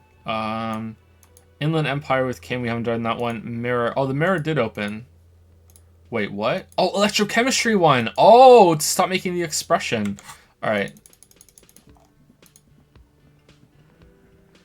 Looks like the circus left town, but the clowns are still here. Me and Everett talked. He promised he'd cooperate. Oh, so you went and talked to my mommy, and now she's making me play with you. He spits. Is that it, Lawman? And what's going on if we don't? Sorry, what's going to happen if we don't? The little guy leans forward. You gonna go and tell on us? Very mature guys. Everett sent word, right? Why don't you push me some more and find out, Gimp? You gonna let him talk to me like that, Titus? He turns his eyes full of hurt to the big man. Let's see, he chuckles. Yeah, I guess I am, you big pussy. He turns back to you. The old man sent word you'd be around again. That's the reason I'm being so forthcoming with you. Don't wear it out. It would take an army to bend Titus to its will, but having Everett back you up like that, it did seem to have some effect. Oh, now we can do the authority again. Alright.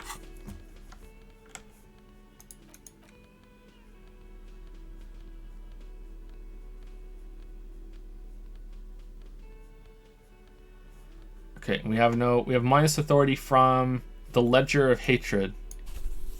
Alright. Horrific necktie. Alright. Looks like the circus left town, but the clowns are still here. Yeah. As you look around this room full of sweaty men, swearing, drinking, spitting out tobacco, does this look familiar? Where have I seen this before? You believe the place was called Precinct 41. It was also filled with almost exclusively men sitting on desks, talking shit and wasting time. You seen Apricot, old Padu's daughter? Asks Lieutenant McCoy. Replies Torson. The ass on that one. McCoy shakes his head in appreciation. A bit strange the old man named her Apricot, but I mean, who am I to judge? Want to hit the kebab joint? I get it, Titus. You guys really are the authority around here, huh? You must be. You're just like real cops drinking beer and sitting around with your dicks in your hand. He leans in. You got a problem with beer now? Not quite there yet. Push on. No, I'm drunk on the job too. I don't give a shit, just like you guys. No, I'm also a big fan of beer and jerking off instead of helping people. I have a beer problem, but not a problem with beer. I also have no idea how to do my job like you. Let's go with that one. Speak for yourself, buddy. He puts the beer down. I've been running this outfit for 10 years now. You should have seen Martinez before we started. It was like Jamrock now. They didn't see shit, man. He turns to you. Kids getting shot. We had 3 shootings a week. Fucking graffito everywhere. You cops haven't shown up since the 30s. Congratulations on the graffito removal. He turns to Titus. All I see is you sitting around talking about Monica's titties while there's a rape victim. So what? What do you want from me? We took care of that fuck. He picks the beer back up. Don't let him drink that. One more push, quick. It's not about who did it. It's about the victim. She needs help. Someone's been raped. She needs counseling. We need to talk to her. I've asked this before. Why are you hiding the victim? Alright, that's a tough decision. Alright.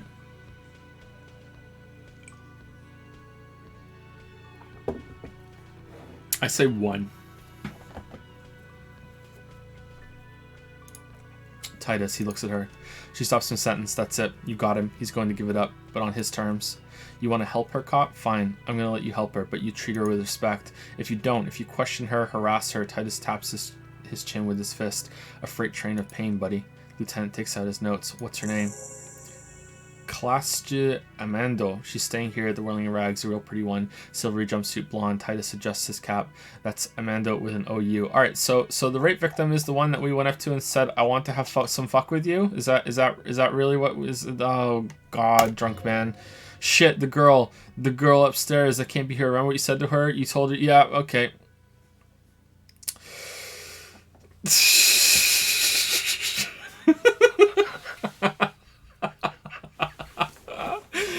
Said you don't remember being a cop. Said you don't remember reality. Said I want to have fuck with you. Said you're a superstar cop. 3%. 3%. Yeah, blonde, tall, 2 rooms over from yours. He nods upstairs. Miss Orange disco dancer? Sure, why not? Oh no, we have to do it. Oh no. Oh no. All right, we lost a 97% chance earlier. We should win a 3% chance.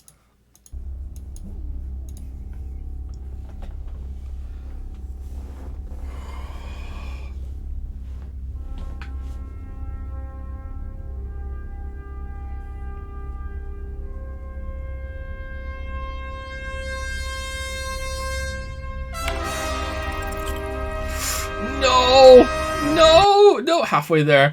You inexplicably add cool after the victim's name, with your eyes bulging like some wild beast. Your fingers are fidgeting and sweat starts forming on your brow as Titus looks at you oddly. I don't understand what's so cool here.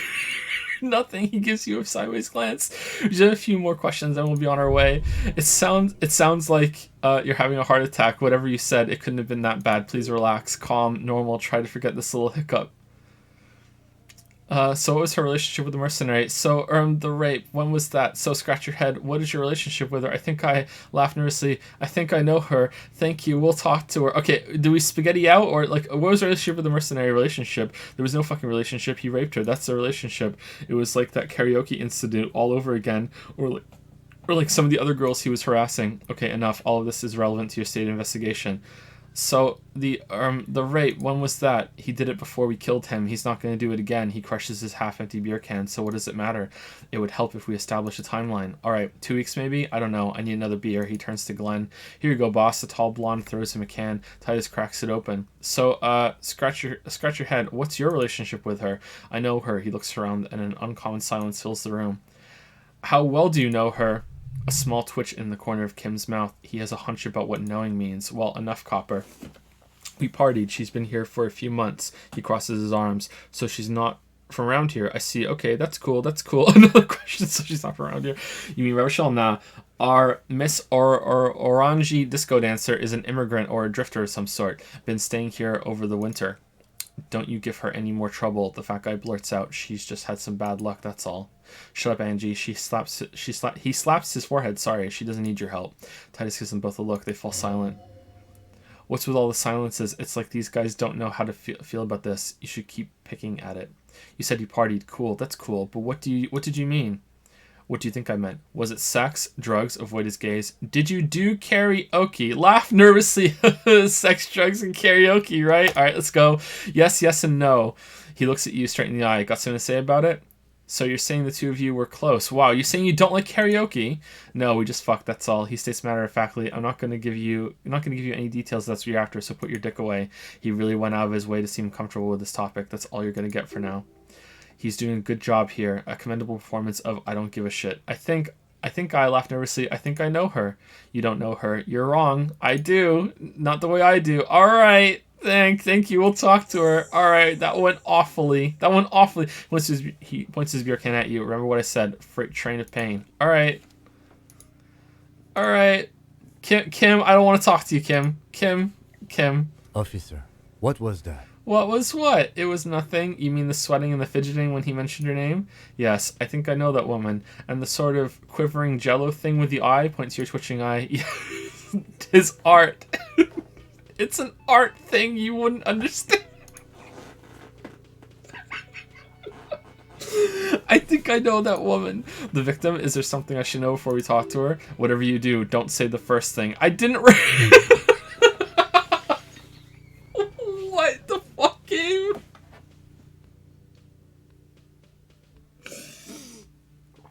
Oh, I met her in the hallway after I woke up. She knows I didn't remember being a cop. I tried to hit on her. I met her in the hallway after I woke up. Understood. You were not in a good shape Monday. I tried to hit on her. Understood. He's stone-faced.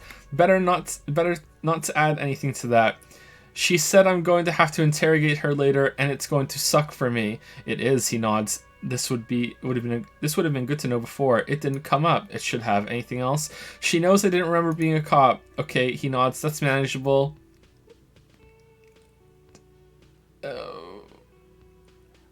Oh. I didn't rape her. What you're saying is, he says in a low calm voice, you raped her.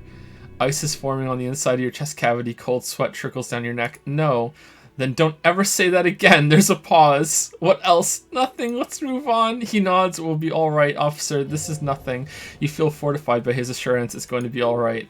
Is it, though? Nothing? You're still in for a bumpy ride here. Try not to mess it up. We don't deserve Kim. Again, I can't believe this. We don't deserve him.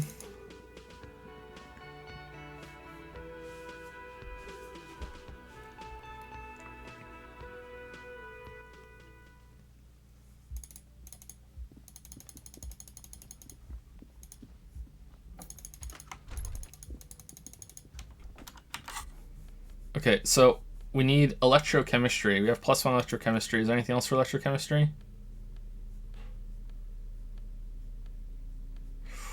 Okay. All the pants have electrochemistry already. Alright, there we go.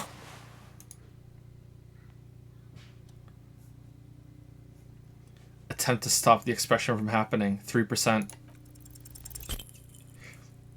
Kind of close. Alright, let the mirror be for now.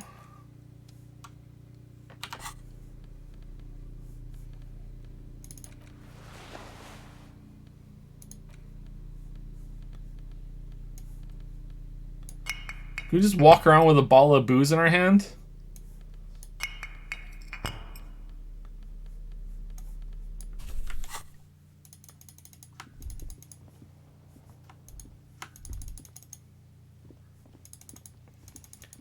Okay, can we talk to her now or no? Knock. Who is it? A woman's voice answered, muffled by the door. Tired, controlled. This is the police. Can we come in? Come on up. The door is open, she shouts. I'm drying my hair. Sounds like it's coming from upstairs somewhere. You could snoop around before going up.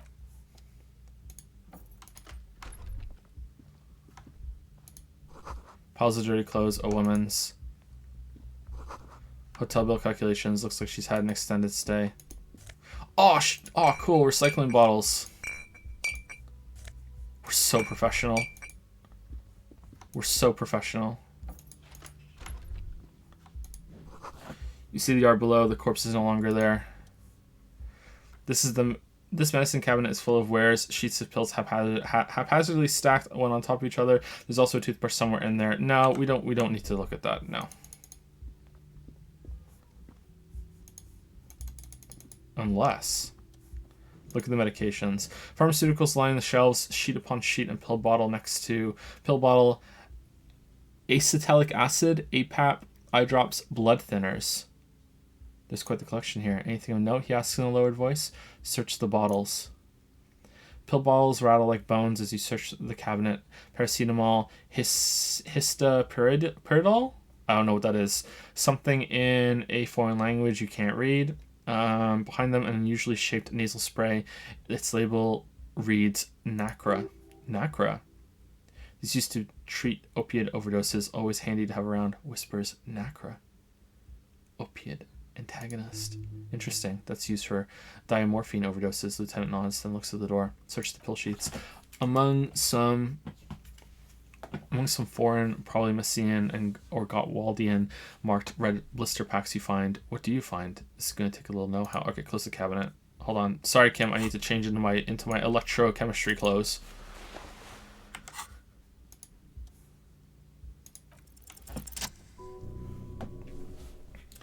A bright orange bottle with Preptide stamped on it in sunny happy letters. Jackpot, baby. That's the stuff you're looking for. Your palms begin to sweat just holding the little plastic container. Taking it. No, we're not stealing. What's so exciting about this orange bottle? It's speed, man. Just what you were looking for. They call it dextroamphetamine and talk about psychological disorders. But what we're seeing here is some scientifically advanced trucker speed. Lieutenant, I don't see a brand called Preptide. Preptide, a euphemism for a pharmaceutical amphetamine prescription speed. The fuck are you waiting for? Let's get super fucking preppy. No, just taking a told Kim about it. No, I'm good. Look at the toothbrush. It's been used quite a lot. Okay.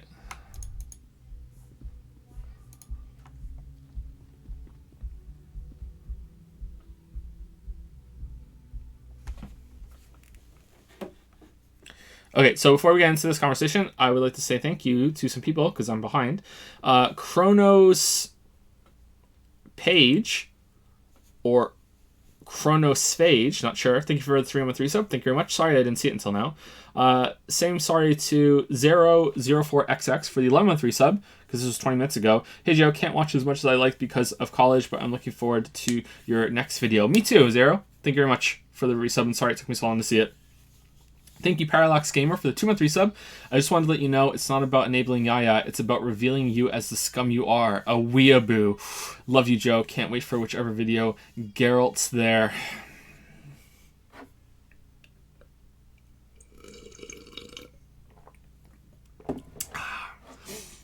In case you weren't here earlier, on the 29th of January, all Ayaya coin hand-ins are worth double. So, Ayaya Monocoin Fund 20,000. You spend 20,000 coins on the 29th, and it's worth 40,000. So please be aware of that in case you missed it. Thank you, Parallax Gamer. Thank you, Angry About also 100 bits. Angry About Welkin. Yeah, it's true. They're the elves. And last two on my list are Twisted Sitzer and Twisted Tootsie. Both Twisted. Thank you very much for the new sub, Twisted Sister. Thank you very much. Welcome to Prime Time. Welcome to the Pickle Jar. And Twisted Tootsie resubscribed for 19 months with, I did not have sexual relationships with that woman. Yeah, that was pretty awkward, huh? The bed has been hastily made.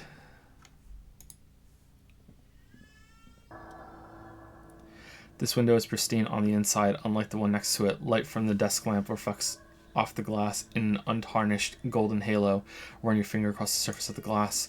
Smooth as ice, there are spots of mud and rain on the outside, even smudges, but the surface of the window is clear from the inside. No chips, no hairline fractures. Following your lead, the lieutenant leans in closer to inspect the surface. This window was recently replaced. Looks like it, yes. He adjusts his glasses. Leave.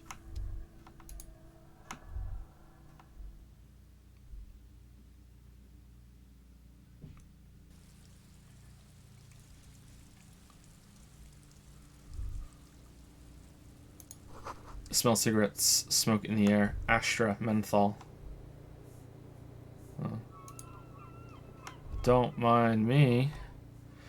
There's a small, heavy door. There's no lock in sight. Physical instrument, heroic. Kick the door in. Push. It's barred from the inside. You hear a bar rattle in the brackets. Sounds like it's heavy too, very sturdy. Where does this lead to?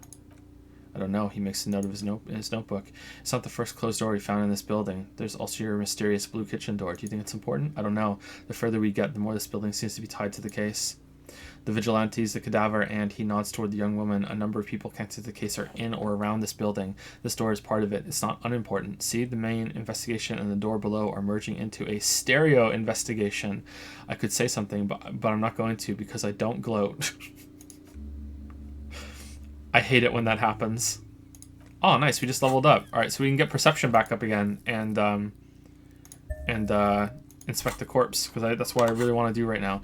All right, are we gonna try and bash this door down? I mean, why am I even asking? Of course we're going to. Of course we're going to.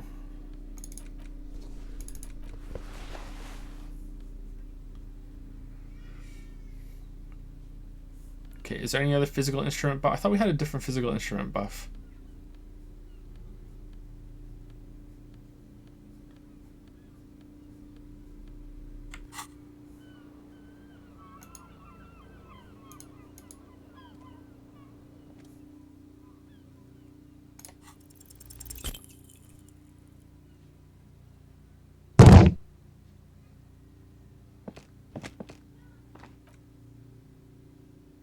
You kick it, gung-ho style, entering the premises style, but the door fails to respect the force. All you hear is the bar rattling inside, laughing at you. Alright, the woman nods approvingly. Let's trash the place. Let's not.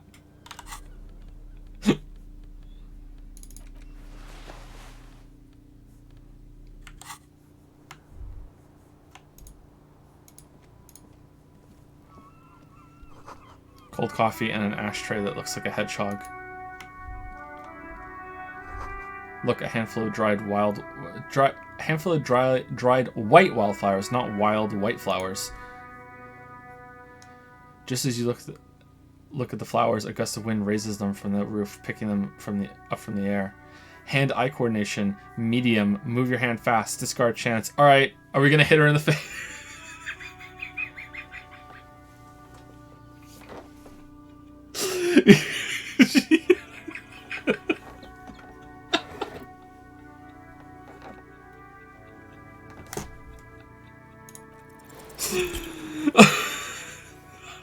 The wind brushes them off the roof. They're gone.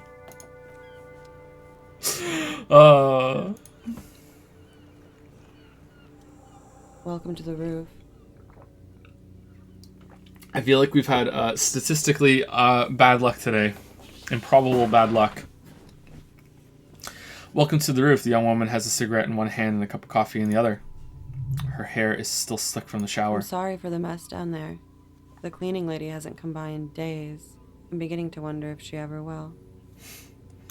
Nice view you got here. Is there a cleaning lady? I think I need one, proceed politely. No time for pleasantries. We have questions for you. Nice view you got here. It's much nicer now. Her eyes wander north toward the yard, where the dead body used to hang, clearly visible from the roof, but no longer. It's kind of fucked up that they just left it there. Thank you for that, officers. Truly.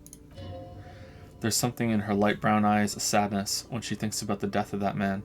You mentioned a cleaning lady. I think I need one. Oh, yes. Legends of room number 1 have made their way around the building. They say a portal to hell is opened in there. It has. Disco Infernum.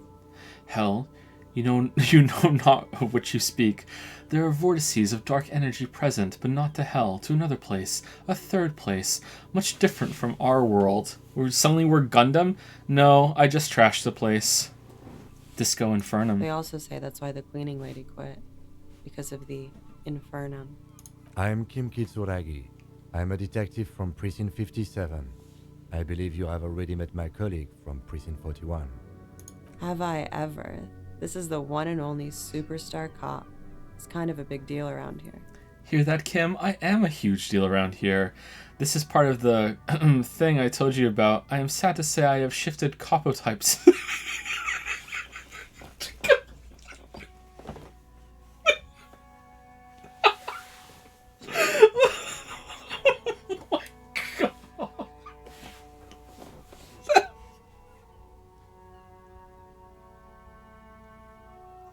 Wow.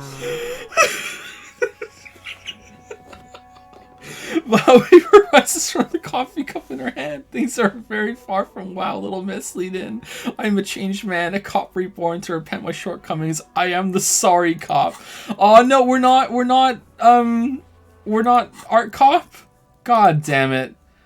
A penitent cop monk. What brings this changed man to me?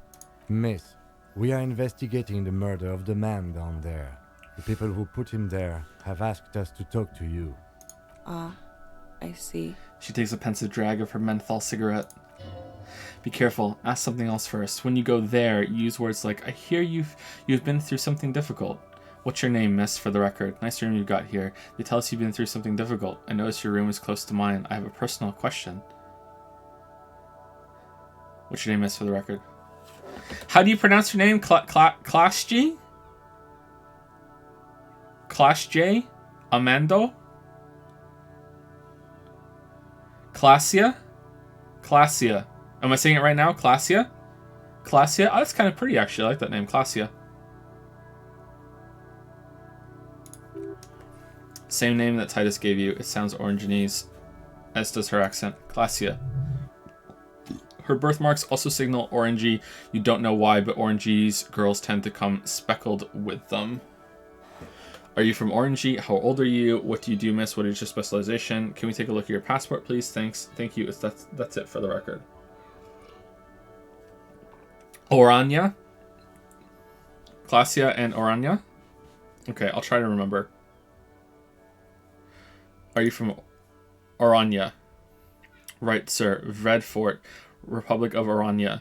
I guess you could say I am Oranian. Okay, how do you say that then? Oranianese? Expatriate. What is Orania? A bad memory, officer. Understood, miss. It's the past. She takes a sip of her coffee. People can't go back to the past. Unless you're the angry video game nerd. Thankfully, it's implied. How old are you? I'm 28. She takes a drag. What do you do, miss? What is your specialization? Something stupid. Wanna hear what's stupid? Somewhere in a one-room apartment on Boogie Street, a young man shows Patrol Officer Tilbrook his genital warts, asking if they're cancer. His partner Emil Mullins can't be there. He's in another apartment with another man who's showing him a dead dog under the radiator. It's dead, Mullins says. No, the man replies. I touched him. He's warm. He's warm, Mullins replies, because he's under the radiator. You're a cop? No, more stupid. Aranyi's lit. I can't say that. Aranyi's lit. Aranya. I can't say. I'm sorry, literature. It's what I studied. It's the university. She raises both eyebrows. What is Orange's literature about? Fear of failure, fear of death, how it sucks to be Aranya's. All national literatures are, only the name of the nation changes. What about Revacholian literature? People sometimes reveal things about themselves when they discuss such matters. Revacholian literature too? No, she seems glad that you asked. Revacholian lit is about how magnificent and serious Revachol is. It's about how you have to save the world. I have no intention of doing that. I do feel the urge to save the world, yes. I guess that's why I'm on this case. The world is unimportant. I want to hear about you. Number 2. That's the natural state of the Revacholian hero. She breathes in the menthol-flavored fume, savoring it, then breathes out. She seems quite relaxed for a victim of assault, but of course, what seems should not be your priority. Orangeanese lit. What do you do with it? Nothing. I do nothing with it. How do you make some money then? Money is very important. Show her some money. What? No, we're not doing that. Cool. That's so awkward. Can we please take a look at your passport? Can we take a look at your passport, please? I'm afraid you can't, officer. Why is that? Because it's buried in a sealed plastic bag in an undisclosed location on the coast, along with cash and airline tickets. Thank you for your candor. Why? They say so in your tourist brochure. Keep travel documents away from your person when west of the river. I'm pretty sure I have the legal right to demand your passport, miss. How do I know you've told us your real name? If I were to lie to you, I would come up with a more mainstream name than Classia Amando. It's a weird name. She seems to be telling the truth, sire. Okay then, conclude. Okie dokie, she pours herself more coffee. Okay, first of all, from where? Second of all, that was a long sound. Thank you, that's it for the record. The record's so official. Nice room you got here. Yeah, it's pretty deluxe. What are you doing here in the Whirling in Rags? I'm wintering. How long have you been staying here? She calculates about 4 months. I came in November. Why here? Here in the Whirling, here in Martinez, or here in Revachol? Here in the Whirling. Because it's the funkiest building in Martinez, and because all the other buildings are bombed to hell. You have the collection of prescription drugs down there. Where does the door lead to? Point to the door on the roof. You tell me, officer, when you kicked it down. When you've kicked it down. I've been wondering myself, but I'm light of foot, not a good door kicker. That window is new. It is. She moves slightly to your left to check her reflection in it. Lieutenant makes a note in his notebook. He finds the answer unsatisfying. Okay, I'm not going to talk about the drugs. I have other questions for you. Okay. Watching yourself reflected in the bedroom window, tall and sparkling and draped in smoke. They tell us you've been through something difficult. I noticed your room is close to mine. I have a personal question. Yes, you're just one room away. She pours herself more coffee. Very personal. Good. Yes, this means she could have heard something, like what you were doing before you blacked out. Were you in Sunday night? I need to know what I did before I lost my memory. You do not need to know that, Lieutenant taps on his notebook. What you need is to ask normal police questions, like he waits for you to finish the sentence. Get a grip, he thinks. At least do your personal stuff when I'm not here. You need to come back. What the hell, Kim? They tell us you've been through something difficult. Something difficult? She raises her eyebrows. I've been through at least half a dozen difficult things. Which one do you mean? Were you sexually assaulted, miss? Have you been raped? Forget about it. I don't want to talk about this shit. Were you sexually assaulted, miss? By sexually assaulted, you mean raped? She takes a quick drag, unperturbed. Yes. It's a bit early in the morning for raped, isn't it? She sounds positively buoyant, vivacious, totally unbothered. Actually, it's already afternoon. And what does that mean? Were you... Actually, it's already afternoon. Is it? Squinting, she takes a look around. The spring sun is high in the sky. People pass below. It is afternoon. She looks into her coffee cup. Time flies, man. So were you? Yeah, she draws out the word. I'm going to go with not raped. I don't want to say that shit about him. By him, she must mean the victim. Tell them it's not my style. They'll have to, you know, if they want to jazz up the charges, they'll have to get someone more. She searches for the word, then shrugs. Rapeable. It's all very organic. Her mannerisms, her movements. If she's acting, she's quite gifted. By they, she means the Hardy Boys. Are you saying you were asked to tell us you were assaulted? Not explicitly, but I understood what they meant. It wouldn't hurt to spice things up a bit. Some assault and battery, sexual assault maybe. It was clear the latter would be spicier. Titus asked you to spice things up for us? Are you sure you weren't raped? What did happen between you and the victim? What can you tell me about him? Name, eyes, age? How did they hang him for this? Sorry, what did they hang him for if not the rape? I was mashing those two together. How do the Hardy Boys know you? All right.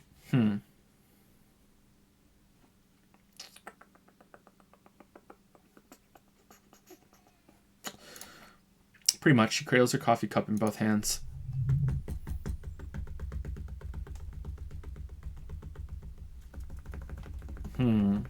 Alright, what's going on here?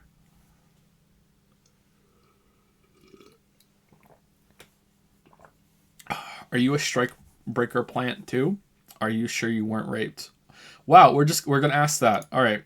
I'm 89% sure. So you're not entirely sure. Does that mean you're not 11? Does that mean you're 11% not sure? Got it. 89% is good enough. Moving on. No, we failed even higher than that. So you're not entirely sure. You know how it is. Do you? Do I? She flicks a bit of ash away. Maybe you don't. The ash lands on her jumpsuit. She brushes it off. There are numerous cigarette burns on those silvery scales. Easy to see now that you're closer. In conclusion, officer, I'm going to go with a mild to medium not raped here. Okay then, no one deserves to be raped. Sexual assault is a serious matter. I need a serious statement from you. It sounds like something happened and you don't want to acknowledge it. Let me make this 100% clear then, officer. I was not sexually assaulted. She tilts her head. Would I be as flippant if I had been? What did happen between you and the victim? We partied. Wait, partied. Where have I heard that before? You mean like a birthday party? What kind of partying? Point to your bloody face. The kind I do? With all due respect, sir, I think we partied a little harder than that. No one parties harder than me. Harder than this? Keep pointing to your face. I didn't know it was physically possible. Oh, it is. She takes a long drag. You're still alive. What did you do when you partied? We drank, sir. She takes a sip of her coffee. A lot. For weeks, basically. We had that effect on each other. We made each other drink harder. That's why I liked him. What else? Stimulants. Speed also has that effect, making you drink harder, and then drinking harder makes you do more speed. It's quite the combination. We also had sex. You were lovers? Were feelings involved? Understood. Were feelings involved? A little. The drugs were good enough, and we did enough of them. How did you two meet? The lieutenant's voice is quiet, calm. Downstairs, she taps on the roof with her 10-centimeter heel at the bar. He was on some sort of assignment. A military man, as you probably know, had a cool, scary scar. When was this? A month ago? Something like that? It must have been hard for you. Point to the yard, seeing him there. Oh yes, she says bitterly. I've had a great view from the roof out of the bathroom window in my dreams. A bitter cringe. It hurts. You look at the lieutenant. You called us, the RCM? Yes. Jackpot. The call reporting the hanging. That was you? Say nothing. I made it, she nods. I would appreciate it if you didn't tell everyone. In Martinez, they call it snitching.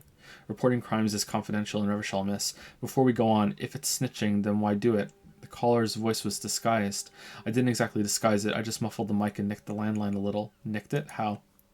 With nail clippers, and I diverted some radio fuzz into the cold wire. So that's why the phone is out of order. She tampered with the whirling landline, and in the process, you broke the landline downstairs. Did I? She looks into her coffee. Fuck, I didn't mean to. I had no idea what I was doing.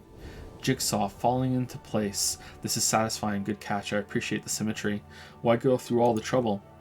I don't know, sir. It was stupid. I was drunk too. I was probably afraid the union was listening in. Locals say they have ears in the wires. We're not entirely convinced about that answer, but okay, let it slide. Pushing won't help here. Thank you for making the call, miss. It was the right thing to do.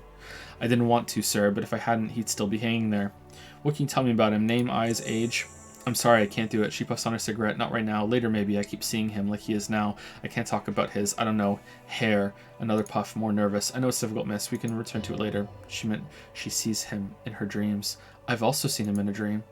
You have? Not like I do, I imagine. She's run out of cigarette. Time to light a new one. How do you see him?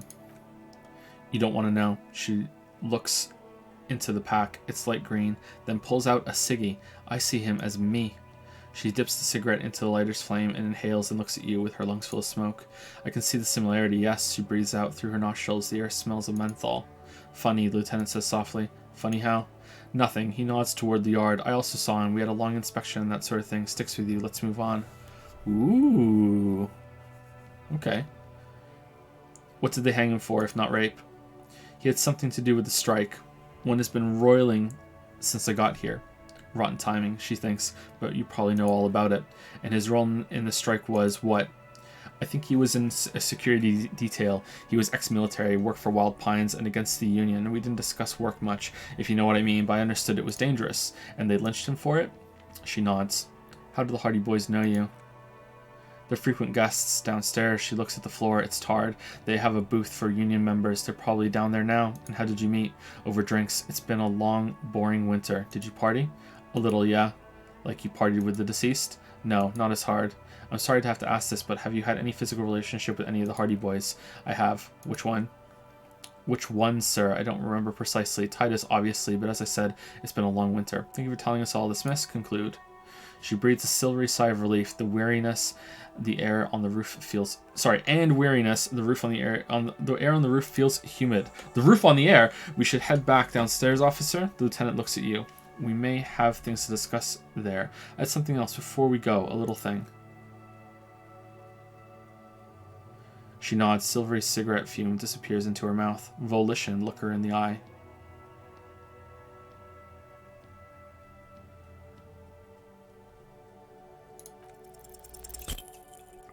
She looks back. Time moves slowly. The triangles on her face rearranging into a weary smile. Don't worry. We will protect you from her beauty. We will consult you through the reefs and sounds of her persona. We will see through deceits. You are shielded. You are wise. What is happening? Nothing. Just time passing. Don't worry. Anything out of the ordinary and you would be notified. Air moves in your windpipe. This is so cool. Your heart beats. You're a detective. Get back to detecting. Am I being beguiled? She presses her elbows against her waist and slowly turns her head. Her hair brushes her shoulders, making a small hissing sound almost imperceptible. Avert your eyes. The strange moment ends. It was brief, no longer than 2.2 seconds.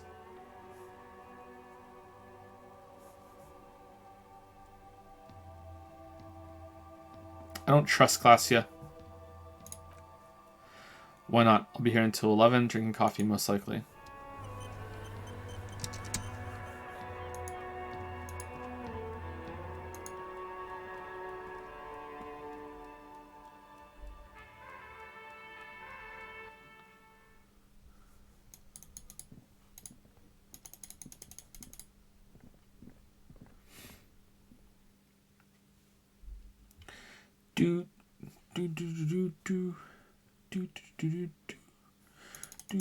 Yeah, but I don't want... Looks like we have more to discuss with those so-called Hardy Boys. Half their reasoning just went out the window. I don't want to talk to him in front of her. You think this will make them cooperate? Nothing will make them respect the RCM, but it will disrupt the game they're prepared for us. We just stripped off one layer of whatever it is. Her decision to not corroborate their story was definitely not part of the plan. Say in a harsh voice, why did she tell us and all of that? What else could she have done? Lie? She saw there was no way to lie and get away with it. You would have caught it. Not I would have caught it. I'm not sure she had to lie. I wouldn't have known. If not you, then me. It was a smart move from her. She seems candid. You think so? A shadow runs across his face. Being candid is the best way to lie. The appearance of candor, with some facts thrown in, draws attention away from whatever one chooses to omit. She may be trying to control the pace of the investigation. Anyway, we should move. I suspect our inquiries will bring us back here soon enough.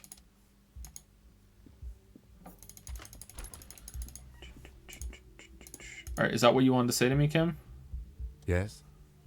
I found out what the pale is while you were gone. Wonderful. He does not seem surprised. What is your takeaway? Wait, you're not surprised? I can't stop a grown man from learning about the fundamental geographic and introponetic features of our world, can I? Perhaps I shouldn't have tried, he thinks. Perhaps I was overprotective. Perhaps I was overprotective is what's insinuated. I think it's terrifying. Then I was right to spare you from it, no? He cracks a little smile. Anyway, the pale is no more terrifying than, say, water, or death, or that we're stuck behind our eyes for all eternity. He looks around, pensive suddenly. Whoa! There are layers to Kim. There's depth here. There's depth to this beautiful, beautiful man. Excuse me, large topics are not my forte. You seem stable enough. Keep it that way. Now, was there anything else, or should we get to it? Alright, let's go look at the body with our perception. With our special eyes. And I want to explore the new area. I don't want to talk to the Hardy Boys.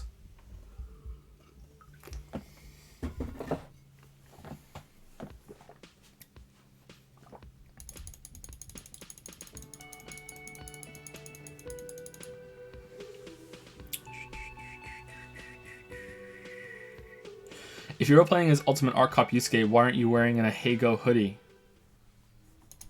Well, first of all, we haven't found one. And second of all, I don't know. Our cops aren't all that hungry.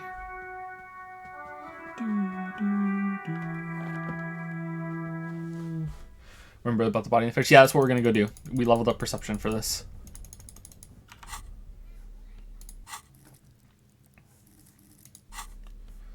Time to go through perception again.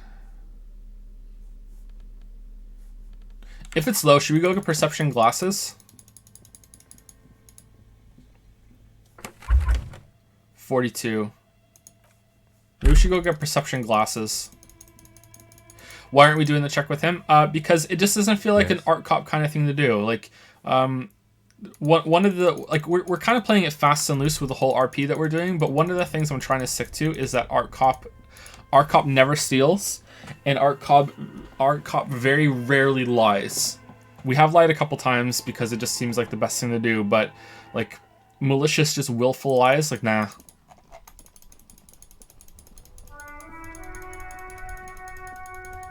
Ask him about the pissing contest. Did we do that already? Yes.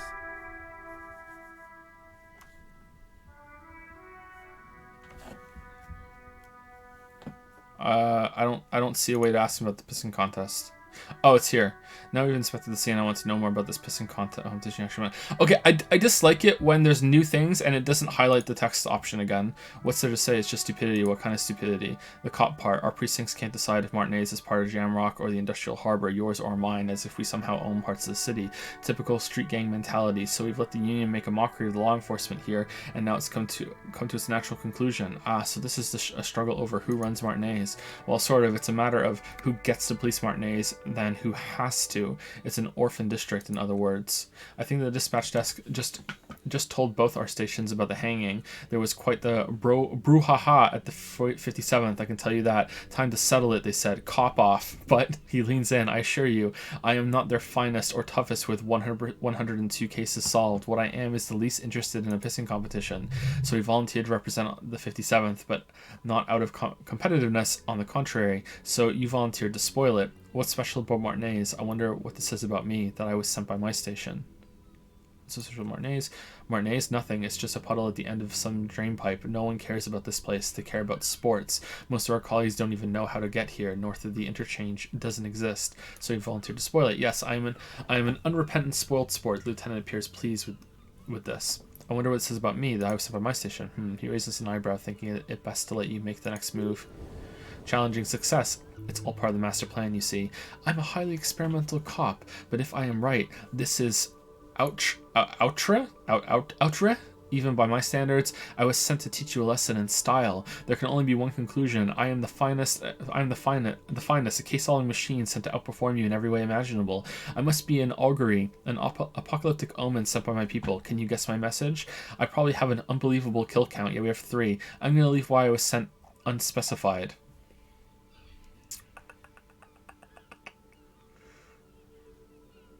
Outry? Let's go with number 1. Really? His eyebrow gets raised one more notch. I arrived at the scene 3 days early, drink myself to oblivion, fully immerse myself in this reality, and then work the case from an angle so crescent fresh it produces never before seen results. Not only for criminology, but for the human mind. It can't be that. Part of him sort of wants to believe what you just said. It isn't, but I will prove it so. I am notoriously difficult to work with, wunderkind, with extremely unorthodox methods. Of course not. I'm just a drunk. They sent a drunk. Are you sure? Whose could say it's not true? If you really don't remember anything, how would you know? The thought makes so uneasy. We should move on. Okay, the idea that our character just does this on every case is just so amusing to me. Just like every time for a case, time to arrive early, get completely wasted, lose my memory, and then just stumble my way through it drunk and hungover. It's just amazing. Okay. Logic formidable. Why did the 41st send me? Look at you. It's because you're a failure. They sent you to slight Precinct 57. What? No, that can't be right. Yeah, makes more sense than the other stuff I thought of. Wait, it can't be right. Just think about it for a second. You're a raging alcoholic who showed up 3 days late.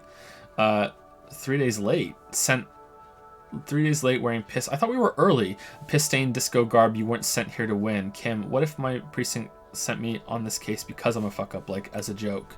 I've considered it. His voice is sombre. So it's true. It would be immensely ugly of them. Not to mention unprofessional, but I also think it's somewhat unlikely. Well, haven't we solved like a lot of cases? Why is that? I checked the records. This jurisdiction dispute, who polices Martinez, reaches back to the 30s. This is as old as my station. And all this time we can't decide who gets Martinez? I think, yes, both stations would prefer a win.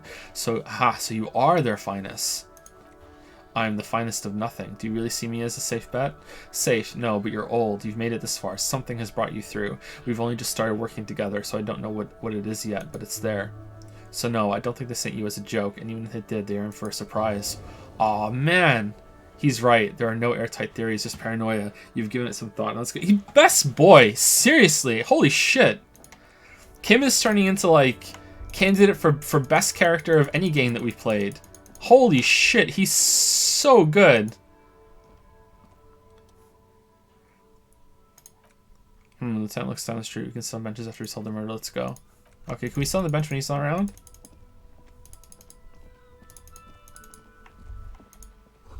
There's something down there. The musty smell of a potato cellar in spring emanates from the air vent. Hey, do you want this figurine I found of the war? Officer! God damn it! Pull yourself together, René! What do you want? Renee, I found your guard booth. Yes, the Doubledores Union pays me to stand vigil during the nights. He looks down, not out of any political allegiance, mind you. I'm an old man, don't sleep more than a few hours every night anyway, and money is tight. He adds with a slight sigh. He feels like he has to justify himself for some reason. You must have seen something on the night of the murder. Your booth looks right into the yard.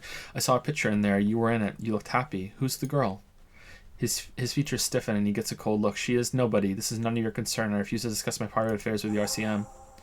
The lady is Jean-Marie Bielou. Gaston speaks with a soft voice, and she sure as hell wasn't a nobody. You've seen something on the night? Yes, it does. He nods. Unfortunately, I wasn't working that night. Been on a 2-week leave since last Monday. Hold on. Why are you on a leave? It's a private matter, he says with dignity. Nothing to do with your investigation. You see, Officer, Rene is the kind of man who'd rather die than admit he needs medical assistance or, God forbid, seek it. A real man's man. He's just going to write it out. I'm fine, goddammit. Mind your own business. The outburst makes him clutch his chest. It's nothing. Just got cut back on coffee. Just got to cut back on coffee. So who was working your shift that night? No one. The booth has been unmanned since last Monday. He looks suddenly very old and tired. There's no other guard. It's just me. No one's been guarding the container yard since last Monday? Yes, he nods before hesitantly continuing. It's not actually an issue. I mean, look, officers, his partner jumps in. The container yard doesn't actually need a guardsman. Never had one before. Rene, Mr. Clare had that booth built specially for him. It's mostly decorative. Mostly decorative. The possibility of someone being in there is enough to discourage any ill-minded individuals, he tries to argue.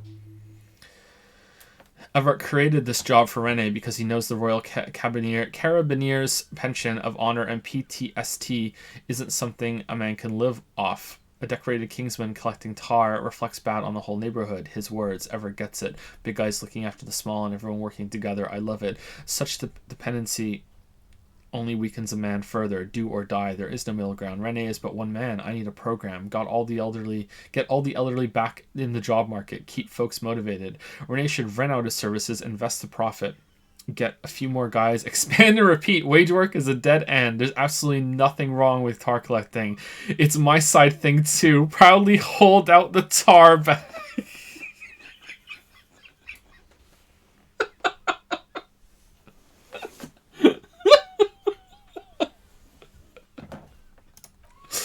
Oh, I didn't mean to imply there's something wrong with that. The jolly man says quickly, I do it too. Everyone does it. It's an excellent side thing. Yes, yes, yes. The carabinier utters angrily. Can we conclude the topping of my guard booth now? He is not going to become an entrepreneur. Got it. Thanks.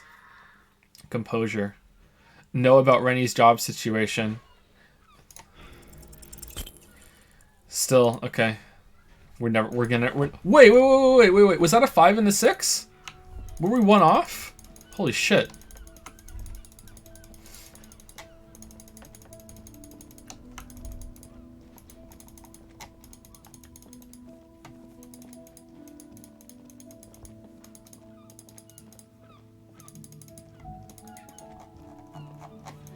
Alright, we're here. We're finally here in the new location. Remember when we ended last stream here? And then we were just quickly gonna go and do some shit and then come back? Alright, well that was 2.5 hours ago. Oh, the glasses! Yeah, we haven't looked at the body yet. Sorry.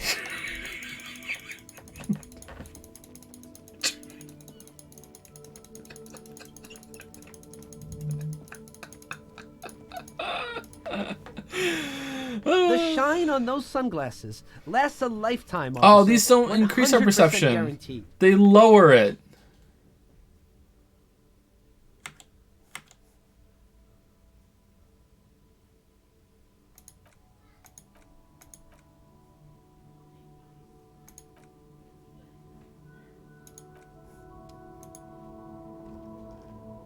You keep coming back. That's good off. God damn it. Alright, let's just do it without it.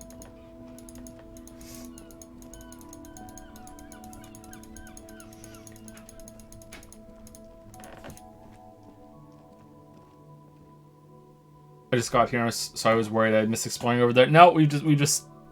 I feel like we fucked around, but also progressed the main story quite a bit this stream, but yeah. You can talk to Rennie's friend. I think we did that already.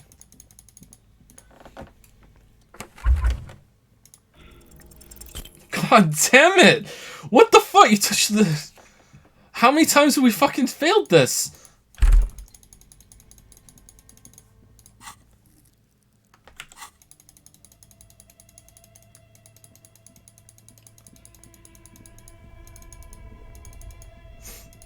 You know what I'd be interested in playing? I'd be interested in playing a version of this game with it hacked from the beginning or whatever, like with a trainer, that everything's maxed out. So you can see them all maxed out interacting with each other and succeeding on every case just to see what happens. I think that would be fun. Same for like maybe like having it all at 0 and you can't do anything. I think that would be fun. No, that's no fun. I think it would be fun after you've already played the game maybe at least once, maybe even 3 times.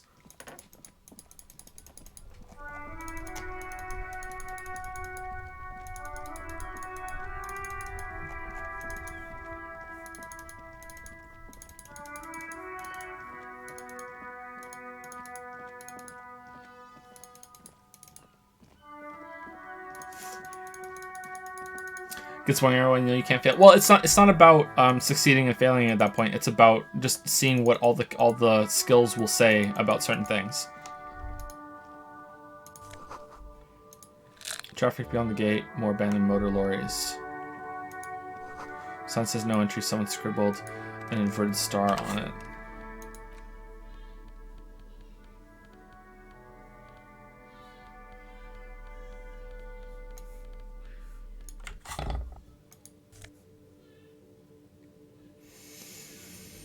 Okay, well, they still don't have perception on them.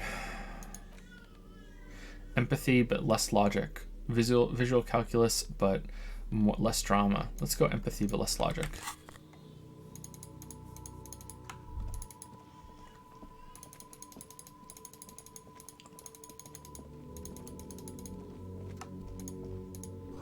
Someone has broken down the fence and the barbed wire.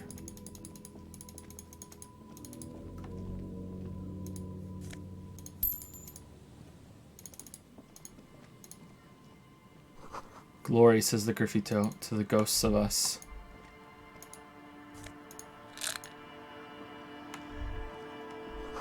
Someone has left their music collection beneath the tarpaulin. Tape, smallest church in St. Sains. Oh, isn't that the sad song that we want to sing in karaoke? There's no way to listen to the tape without a working tape player or porta reel at hand. But even just holding the tape makes you feel a little sad.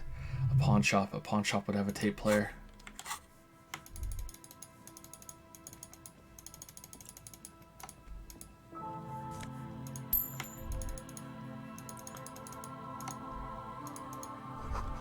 Swing is missing. No one's been here for a long time.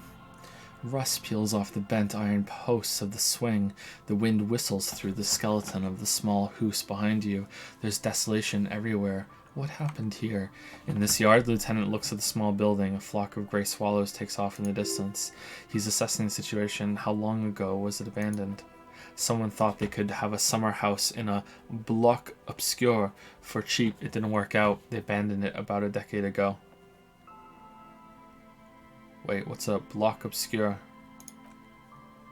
A black block, a part of the city left unrenovated after the war, or one that has fallen to gang violence, or has become inhospitable in some other way. On aerial photos, block obscures look like dark squares, hence their name. So this part of the coast is a block obscure? Practically, it's not an official term in any way, but he spread his arms. Look around, no sewage, broken power lines, crime, drunks, life is tough in the blocks. It's no place to build a summer house. At least they left some old music behind. Tap on the tape you picked up. Yep, yes, and you picked it up because you're a post-apocalyptic scavenger who collects trash and magnesium blisters. He gives you a weary smile. It's not meant as nagging, just an observation. We should move. I don't think we will solve the murder with forays into the urban hinterland, at least in this phase of the investigation.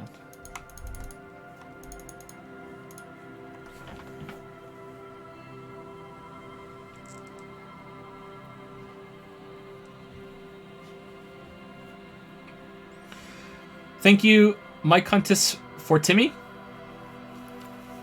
That was a minefield. Not reading that out again. Thank you very much for the new sub of Prime. Welcome to Prime Time. And thank you, Lord Spaguticus. Lord Spaguticus? That's hard to say too. Thank you very much for the new sub. My what? No, Mike Huntis. It's Mike Huntis for Timmy. Mike Huntis for Timmy. That's the name. What did you guys hear? Lord Spaguticus for the new sub as well. Thank you very much.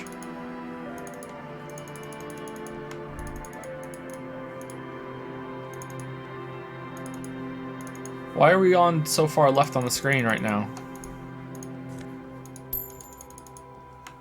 I feel like someone got broken.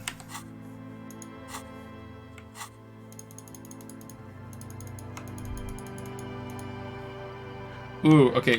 Don't we need visual calculus for this?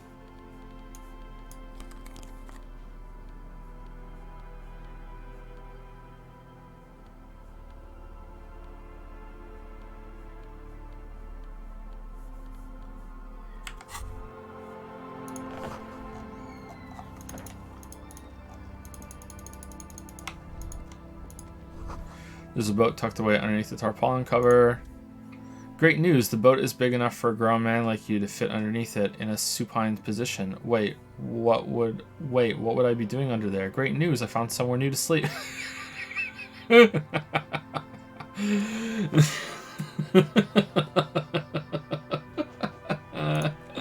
I don't know, sleeping? What do people do under boats? This is merely a measurement from your visual cortex. Do with it what you want. Great news, I found somewhere new to sleep, huh? I said great news, I found somewhere to sleep. Point at the boat. Under this boat. Here, it'll be free. I can pretty much finish the case from under that boat there. It's dry, weatherproof, and free of charge. I'm gonna live under a boat now. Self-pity is not what we need at this moment, officer. I understand the situation looks grim, but we must continue with our investigation. You have a home somewhere, all cops do. When this is done, you can return.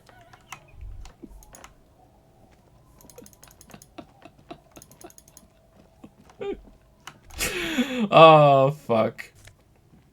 Whoa, whoa, whoa, whoa, whoa, whoa, whoa.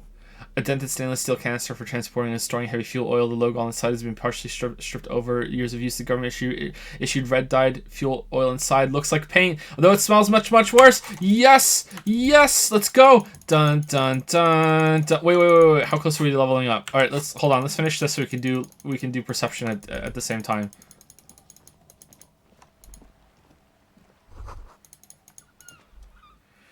A baldrian of all its booze is frozen in the ice. This is it, the scene of the party. The fire pit, cigarettes, and empty bottles, all evidence of it. Hold up, don't you mean scene of the crime? Not as such, I'm talking about what came after the party scene. Yeah, it sure does look like a lot of folks partied here. Looks like they were here a while, judging from all the bottles. The sunken motor carriage provided them a focal point, like a goose ice sculpture or a chocolate fountain. Hey Kim, looks like we had a couple of partygoers here. Looks like it. Looks like they had a great time laughing here. This was some kind of theater to them, a circus production by a great clown. Was this party against the law? On the ice like this? It was probably a public danger. Number 2. Lieutenant adjusts his glasses and nods. Hey, let's keep moving, detective. Somehow he doesn't want to dwell on it.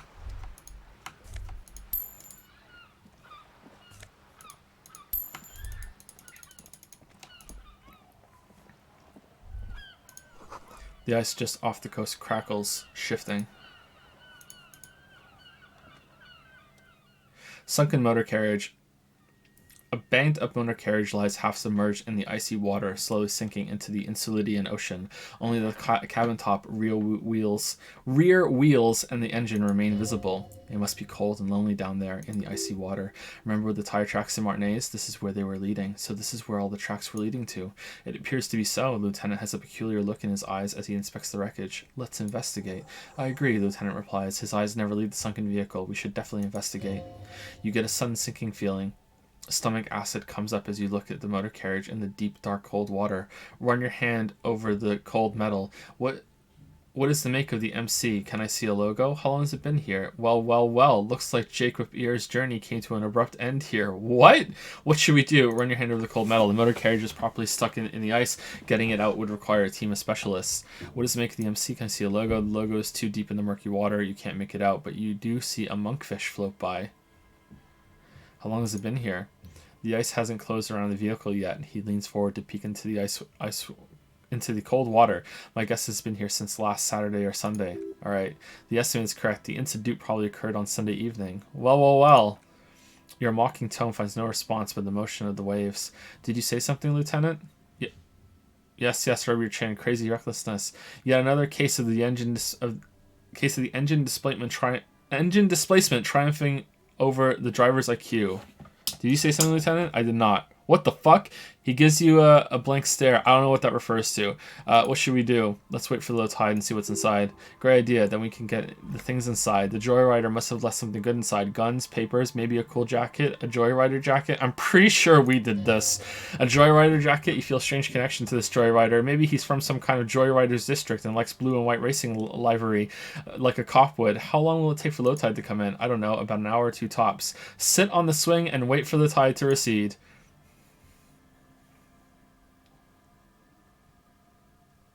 Aw, look at us! 2 cops hanging on the swing set. As you sit down in the old rusty playground, the world around you becomes very silent. The hinges creak under your weight, dangerously so. Nothing but the sound of seagulls high above the sky, echoing like distant laughter. Ice cracks around the blue motor carriage in the sea. Alright. Can't wait to fuck up this one. The tune on your lips forms a strange yet undeniably beautiful contrast with the surrounding bleakness. The lieutenant gives you a quick glance, then, still looking straight ahead, he joins you with a higher pitch and slightly more melodic trill. Two birds on a wire whistling by the seaside, looking at the water in a sunken car. The clouds pass in the sky, and the shadow of the swing moves like the hour hand on a timepiece. 30 minutes have passed. Looks like this might take a while. Time to present a good topic for a discussion. Seriously, I really like Kim. Seriously.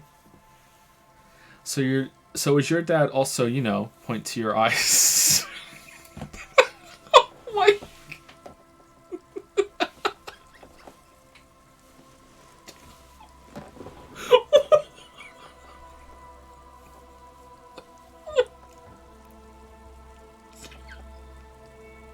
What? The tide sure is taking a sweet time. Would you rather sit on an anthill for an hour or stand in a river of leeches?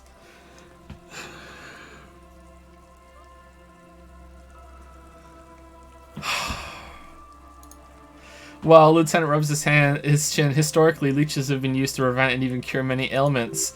Okay, he's thinking, I can do this. Let's do this. Who'd want to sit on an anthill? There are no therapeutic benefits to. Well, napalm ants, for example, are used in some rites of passage rituals. Clouds on the horizon grow darker, and the shadow of the swing set keeps climbing. You hear the distant rumble of the city. 30 minutes pass.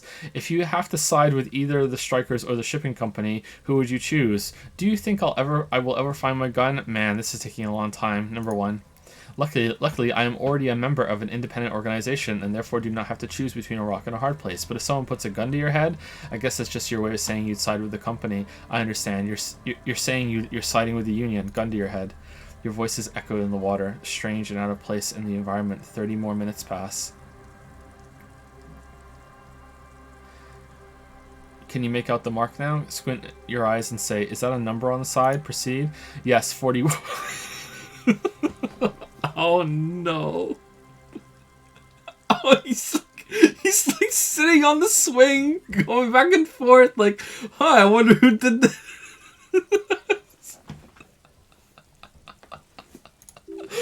It's as if he knows what it stands for but wants you to say it. It's pedagogical. Does he know something about that speed racer? 41 is his rank in the underground street racing hierarchy. Rub your chin. Small fish, this one. 41, huh? The street racer is quite the ladies' man. This must be Tommy 41, the morning host of FM 41. Looks like the factory made a mistake and accidentally called this one Coopery 41. Scoff, stupid factory. I hate guessing. District something, a precinct, something municipal. Rub your temples, you're getting a horrible headache. Oh god, no. I'm sorry, Harry, I'm so sorry. 41. Precinct 41, a massive pit opens in your stomach and the most terrible feeling comes over you. No, just no. Say no to this, Harry. No. Oh my god, it's mine. I drove my car into the sea. No. Yes, your car is in the sea. Face it so we can start dealing with this. No, I mean, seriously, it's just a coincidence. Lieutenant just shakes his head. No, it's the street racer. There were never any street racers. It was always you. You drove your car in the sea. Oh, God. I'm afraid, yes, it looks like you started in front of the whirling, jumped over the canal, and then drove your vehicle in the sea right here. Maybe I was in pursuit of someone. How do we get it out? I can still fix it. They're not going to take me back after this, are they? The badge, the gun, and now this? Things were going so well. We were just whistling merrily. You can still whistle, Lieutenant says with a smile. Besides, the night is always darkest before the dawn. The badge, the gun, now this. Lieutenant adjusts his glasses and doesn't say anything. There's also a fourth thing that you've lost. A fourth thing? More precious than the gun, the badge, and the motor carriage combined, lost forever in the deepest of seas. Maybe I was in pursuit of someone. Of whom? Lieutenant looks skeptical. I don't think so. If anything, you were probably drunk. How do we get it out? Detective, he says almost gently. We don't. A rescue operation really isn't viable at this point. So it's just gonna be there like that? I'm afraid it will have have to be there like that for many years. He looks around. Look at it. Parts of it might be salvageable, but overall this machine is a write-off. I can still fix it. That is very unlikely, Lieutenant replies with a sigh. All the electrics are toast. That goes for the electromagnetic steering and brake systems as well. You'd be lucky to find one undamaged component in there. He shakes his head. In a few months there will be nothing but rust left of this vehicle. It'll be cheaper to buy a new one. Well, not cheaper. This motor carriage costs 40,000 rial. But in the long run, it still makes more sense to buy a new machine than try to refurbish this. I don't have that kind of money. I couldn't even pay a hostel bill. Let's face it. This is a substantial loss to your district's budget. He's avoiding your gaze now. I mean, my station only has 4 other vehicles in addition to my kinema. This was 20% of the station's vehicular budget. Oh God. They're not going to take me back after this, are they? People are more valuable than machines. He's trying to cheer you up now. Training a police officer is even more costly. Well, at least I can see what's in there now. Conclude. Yes, let's go take a look. Go to your inventory and interact with the item by clicking the interact tab and then interact what?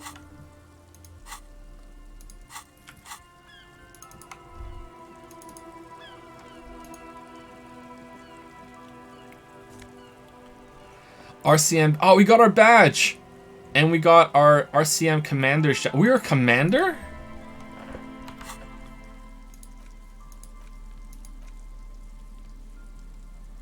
Dubois.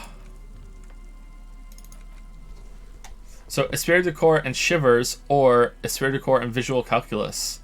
I think I prefer Shivers.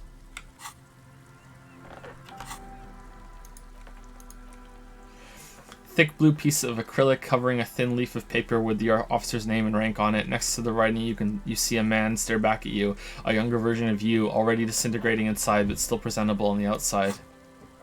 A police badge on which you see the photo of a man, you. Some seaweed is stuck to the back. I found my badge. At least something good came out of all this. The lieutenant glances at the badge in your hands. Study the badge. Encased between 2 durable plastic sheets is a bluish card with lines of information and a watermark in the shape of the street grid of Revachol West. You see a photo, a name, a rank, a document number, the date of issue, and in the lower right corner, your precinct. Look at the photo. The man keeps winking at you with his green-gray eyes. The photo is old, no doubt about that, but the badge is new. You use an old photo for a new badge. How old? 8, maybe 10 years. The guy in the picture is rather good-looking. He's got a nice haircut and is distinctly lacking in massive sideburns, and he's winking. Why? Why do you think? His face is already contorted by the expression, although it looks less grotesque on him than it does on you now. The badge in your hands shines as you rotate it, catching light. You see lines of information on it and a shining watermark. Name, Harrier Dubois. Harrier, that's long for Harry. So you are Harry, he thinks. Everett was half right. Probably not a lot of people know your full name. Whoever told him you're Harry Dubois didn't... Wait, what kind of name is Harrier? It's a wartime name, revolutionary, the kind mothers give their sons during troubled times like Undying or Boxer or Ironhide. A name like Armor. But I don't want to be Harrier Dubois. Don't accept it. Harry Dubois it is then. Accept it. Yeah, I will accept this name. Pleased to make your acquaintance, Harrier Dubois. He's not going to call you Harrier. He'll keep calling you Officer when he's angry with you, a detective when he's not. The badge is kind of light, blah, blah, blah. Rank LTN2JFR, Lieutenant Double Yefreiter. What is Lieutenant Double Yefreiter? Lieutenant is a rank above Sergeant and below Captain. It's the highest rank in the RCM that still does field work. I am a Lieutenant. And Double Yefreiter? The title of Yefreiter is added to your rank when you decline a promotion to the higher rank. In your case, Captain. Lieutenant explains, you have declined twice. Thus, you're Double Yefreiter.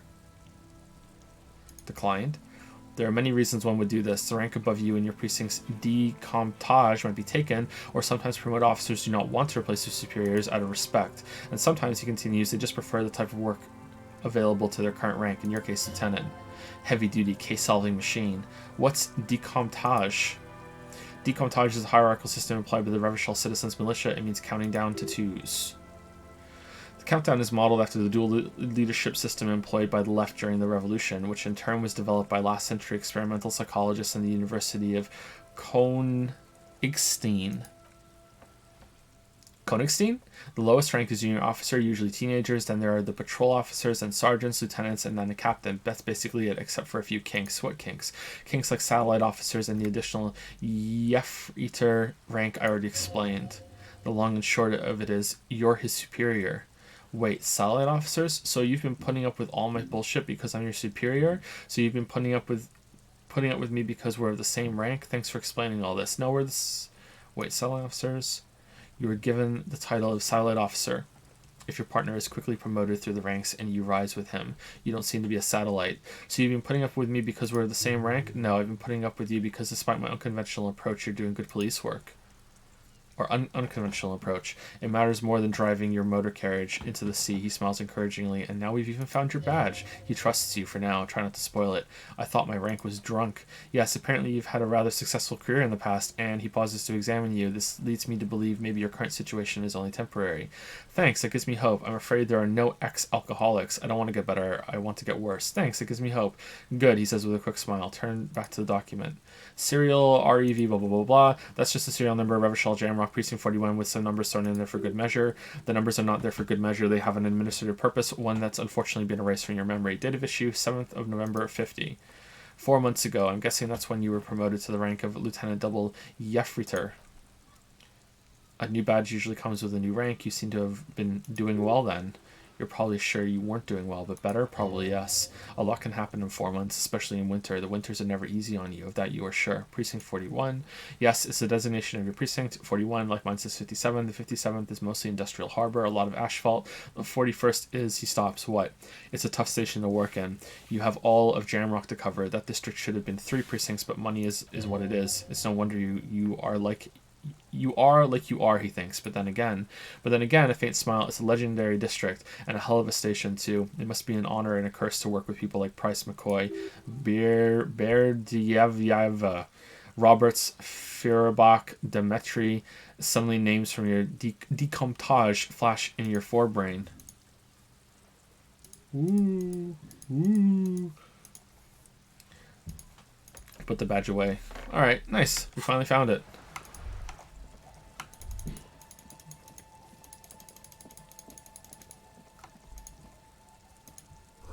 Footprints in the snow, they lead away from the accident. Seems like the walker was either very confused or drunk out of his mind. The underside of the boat has recently been tarred. Alice... What? Alice Vosen? Alright, so I want to do the paint thing, and we leveled up, so we can level up our perception again, right? And we can go and try and look at the body again. Alright, let's go.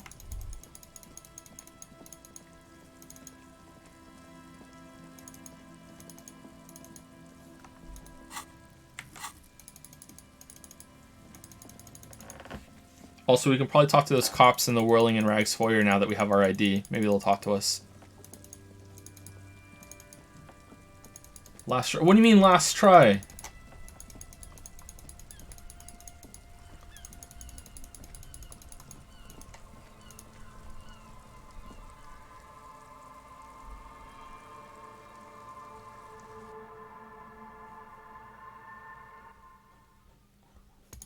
You can't level up perception anymore. Oh my god. Oh my god, you're right. Hey, I found my badge. Are we friends again? Again. I can't believe this shit. No. Yes? What is it? Are you by any chance leaning real close? Working class? Are you with him? Points to the man with sunglasses. Of course I'm with him. She seems startled by her own tone. Why do you ask? He's an asshole. He seems like a cool guy. You look cute together. You look cute together, and you look like you don't bathe on principle, the man with sunglasses interjects. Please, she looks at you, then him, then you again. Let's not turn this into another exchange, okay? Are you by any chance working class? Well, raising 2 children and half a husband on a patrol officer's wage. Yes, I guess I am working class. Do you want to rise up and tear down the entire fucking system with me? Cool. Give her a little wink. I am too. Good to know. Good to know. What the fuck? Give her a wink. Okay. What the shit? All right, let's. Okay, this didn't do shit. All right, weren't we supposed to like say that we know her name? I've got nothing to say to you. Why are you wasting your time? Are you Lizzie Elizabeth, Miss Beaufort? I suggest not wasting time on trivial pleasantries and focusing on why you are actually here. Titus Hardy, she points to the tall man by the table. You caught her off guard. Push her some more. Easy Leo told me about you. He likes to talk a lot. You're not here to chat with the legal counsel. You're here to question these men. You set the pace and the topic of these conversations here. Establish that. A man like Easy Leo could have said anything. Do not be restrained, sire. He said Mr. Everett sent you to law school. He said you were in debt to Mr. Clare. He said you're the union fixer. You fix things. He said that you're Mr. Everett's do et sucra death machine. I represent the union and these men here. She points to the crew around the table. Don't make this personal. A very minor victory. Nice. Are you the Hardy girl? I'm not, she says dryly. You could be, Liz. You could be anything. You could even be a model. Even a mod. Her face stiffens. Glenn, I went to law school. I am an attorney. Alright.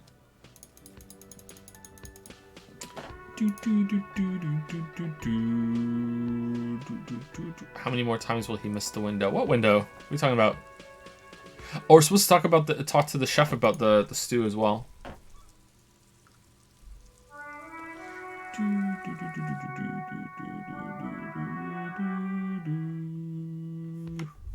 What window? This one here?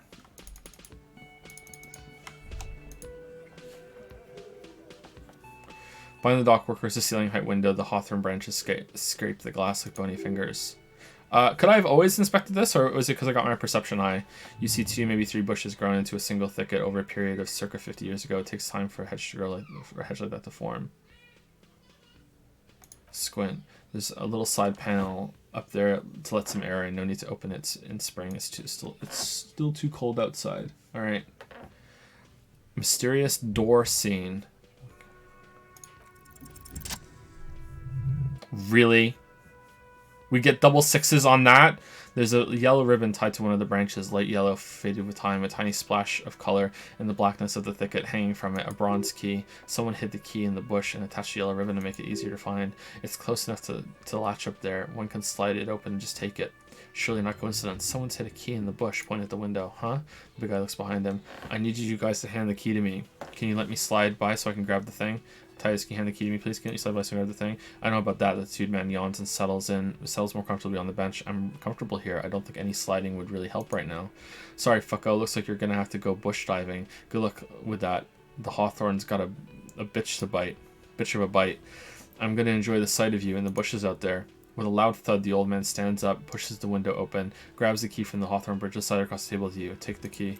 The key is brass. Workshop spare is etched into its bow.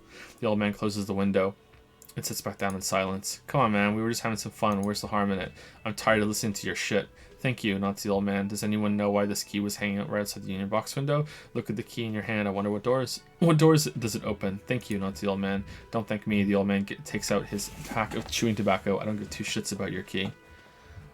Wonder what doors it opened. It could open the door in the kitchen. The blue door. He looks at the key in your hand. It says workshop spare. Maybe there's a workshop there. It's worth a try. All right, let's leave.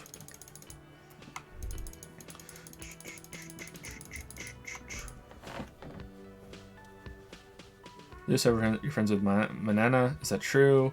What's in the borscht? Yeah, Manana first. The mention of Manana gets his attention. He smiles and delivers a whole slew of unfamiliar words and lively gestures. Then he falls silent again.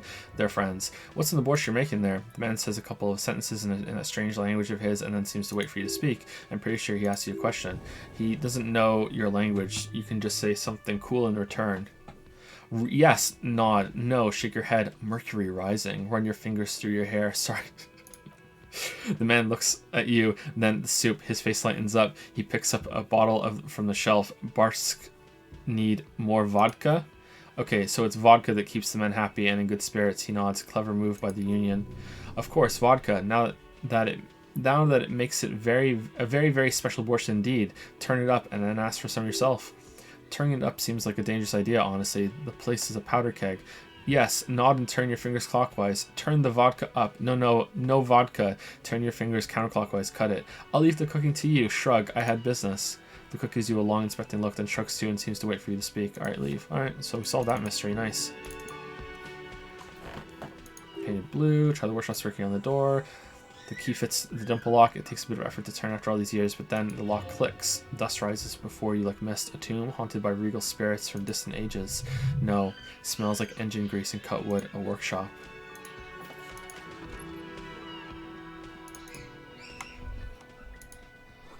This pinball says Franco-Nigerian. The theme is horses and swords. This pinball is white Diora. The back glass shows a female figure in mourning. All these mesmerizing machines just waiting to be plugged back in and played. Run your finger across the dust of the white Diora machine.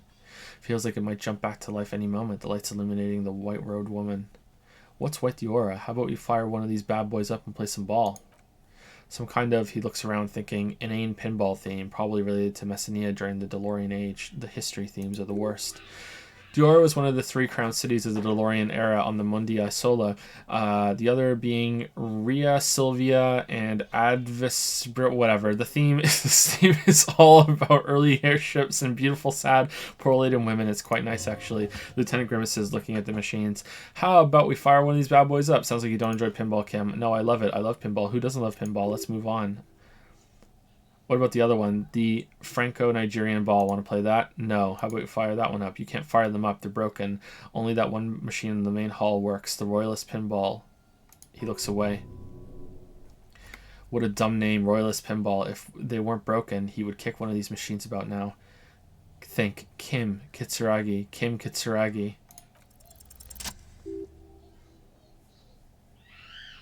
Kim Pinball Kitsuragi. Kim Pinball Kitsuragi, aka Kimball. Exactly, that's what he's known as. His reputation precedes him. Hey, you're Kim Pinball Kitsuragi. Hey, Kimball, what? You're Kim Pinball Kitsuragi. So now he remembers. He looks at you in the silence of the workshop, then takes his glasses off and cleans them. Fine, I'm Kim Pinball Kitsuragi. He puts them back on, aka the Kimball. You remembered. Congratulations. Wait, I still can't remember anything. Wait, but I still can't remember anything else. Wonderful. He only remembers hearing about the pinball policeman. You don't seem to really like pinball. No human being should. It's a game that requires no skill and a childlike affinity to flashing lights and to fantastique science fiction and historic romance franchises. It is lame. Then why are you called Pinball? I am not called Pinball. It was used to taunt me a long time ago. Oh no! Before I became a homicide detective and got my lieutenancy. How did you? He puts his glasses back on. Fine. I was a juvenile police officer for over 15 years. It's how I started out in the RCM. Once I had to infiltrate a pinball ring, as you do when you're a juvie cop. Lame. Unbelievably, he nods. To do that, I need to become a pinball champion. I trained for 9 months. The job was successful, and I was moved out of the juvenile wing to homicide. End of story. You were a juvie cop for 15 years? That time is over now. He looks at the pinball machine and breathes in. I was already a 38-year-old man. It was unbecoming. I was playing pinball. So that's why he doesn't want to talk to Kuno. Trauma and stressor disorder from being a juvie cop. Wait, so that's why you didn't talk to Kuno. I'm going to call you Pinball now. I'm going to call you Kimball. No, don't worry. I'll keep calling you Kim. You're Lieutenant Kitsuragi to me. Wait, so that's why you didn't talk to Kuno. It's best if you handle the juvenile delinquents. He nods. You're Lieutenant Kitsuragi to me. Not only to you, I'm Lieutenant Kitsuragi to everyone. He nods. Now, we really need to continue our sweep of what appears to be a secret path through the whirling. And what's the capo type for pinball? Note, MB, the spare key is tied to the bush outside the corner room window. Oh man, 5 real, nice.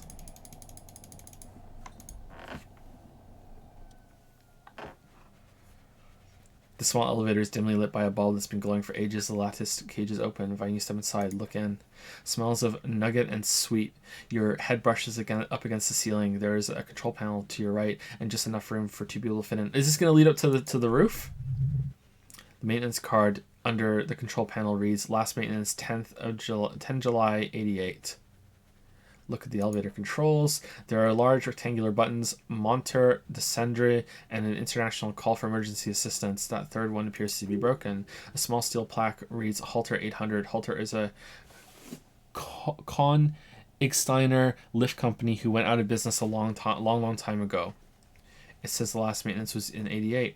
That it does, Lieutenant peeks in. I say, let's brave it. Woo, okay. This elevator was last maintained in the future. 88, the elevator was maintained a long time ago. At the end of last century, he nods. Look on the bright side. If it fails, we will only sustain minor injuries. I'm talking 3, maybe 4 months in the hospital, maximum 5. It appears his whole enthusiasm is sarcastic. I wonder what this elevator was used for. Seems like a small freight elevator for transporting machinery. For that, it's pretty quaint. He taps the guttering light bulb. It's golden in the dark. Close the doors and go up. Well, we could, but we're out of time. So I guess we're just going to have to leave this for tomorrow. Thank you for stopping by, everybody. I guess we'll have to wait till tomorrow to solve this mystery.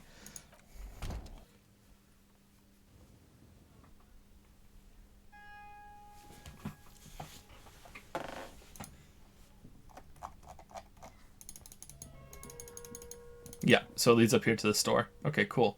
So could we have busted down that door and come through here the other way? That's interesting. Awesome.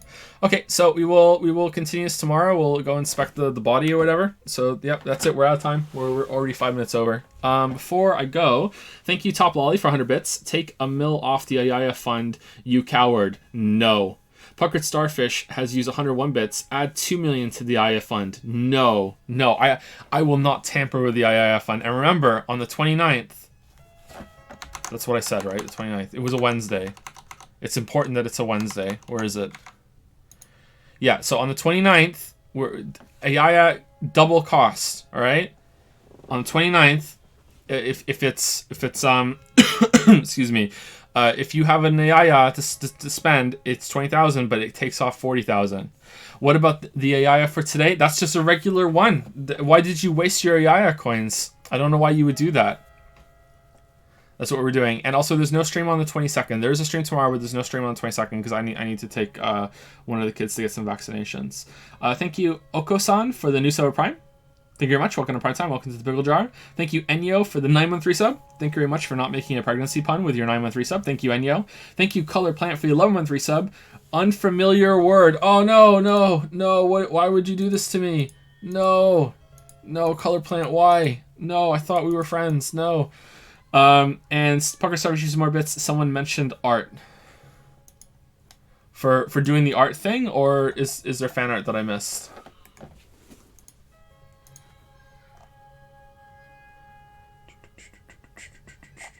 What if the AI fund just disappears one day and no one mentions it ever again? Well, that's just, the nuclear option. If the weebs actually get it down halfway, it's just gonna disappear. Does the waste 20k feel like it wasted 40k worth of AI coins? Of course, yeah, of course. So there's fan art that I missed. Can you link it, please?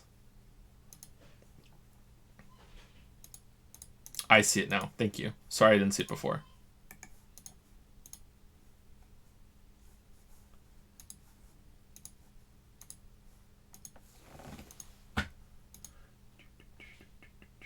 From Rune H, right?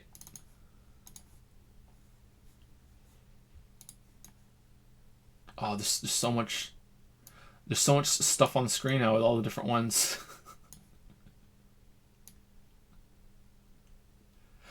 Ham sandwich power move. German surprise. the beer belly with the kick, that's great. Oh, that's so good. Thank you, Rune H. Oh, an iconic Disco Elysium stream moment. Will you dab twice on the 29th? Sure, why not? Why not? Everything's double on the 29th. I'll dab twice too if anyone wants to cash in a dab. Sure. Everything's double.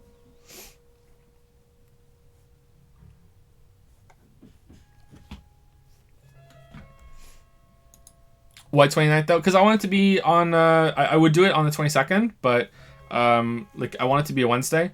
Because I want to give like I want to give people a warning at the beginning of the week of that stream on a Tuesday, but I'm not streaming next Wednesday, so I would do it on the 22nd, but we're gonna do it on the 29th instead. Is 29th the Witcher release date? No, it's not. Will you double the literally nothing award? Yeah, exactly. Yeah, of course.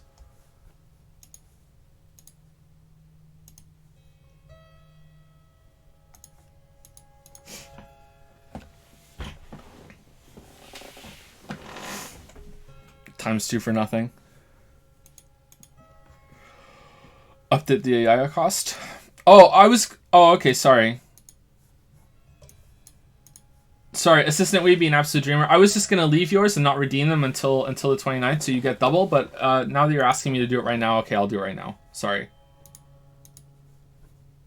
Okay, so Assistant Weeby, Absolute Dreamer. Alright. Let me take it out. Sorry, I didn't realize that's what you wanted me to do. Alright, 1 second.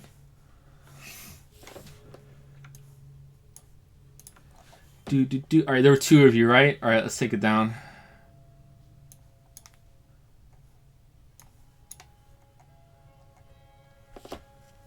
Enable a Yaya. You know what's fun now? If you cash in your coins,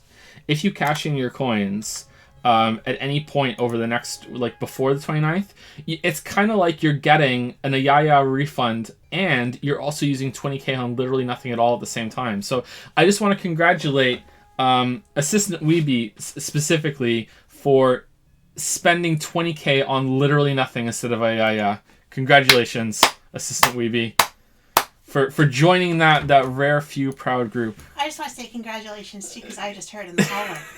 So I'll add my congratulations on nothing as well.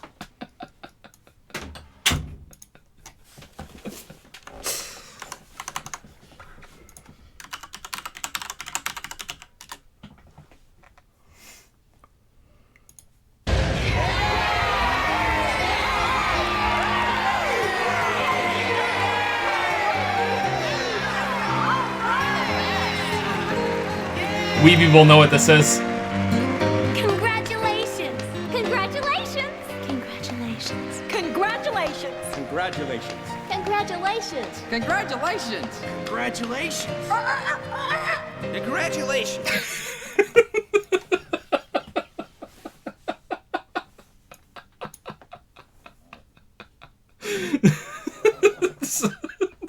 Someone's annoyed it's a dove.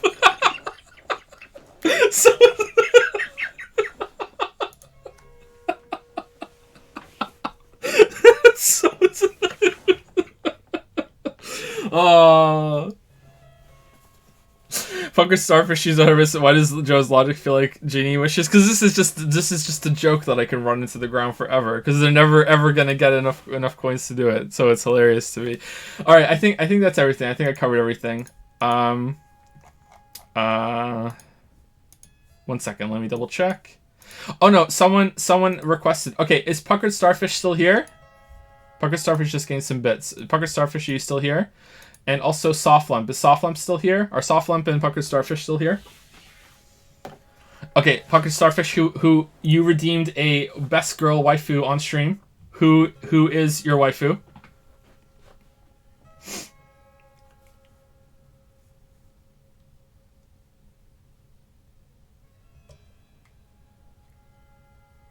What the fuck is a Yaya? A Yaya is an emote that they want me to enable. The Wii's want me to enable. Lolly Joe, feel the pain. Wow, really? Really? Okay, all right. Lolly Joe is best girl and is the waifu of Puckered Starfish. I hope that was 15,000 mana coins. Well spent, Puckered Starfish.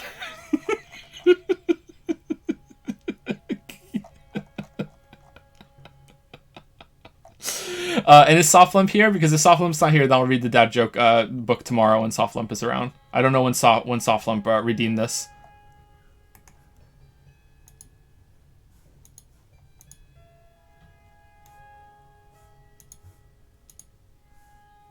Doesn't look like it. It looks like we're going to be doing it tomorrow. Okay, so that's it for me, guys. I'll see you tomorrow. And yeah, have a good one. Hope you're still enjoying Disco Elysium. It's pretty fun so far. I hope we're getting close to halfway. Oh, man. I really hope we're halfway. Like, I'm enjoying it, but like, damn, it's dense. Anyway, see you guys later.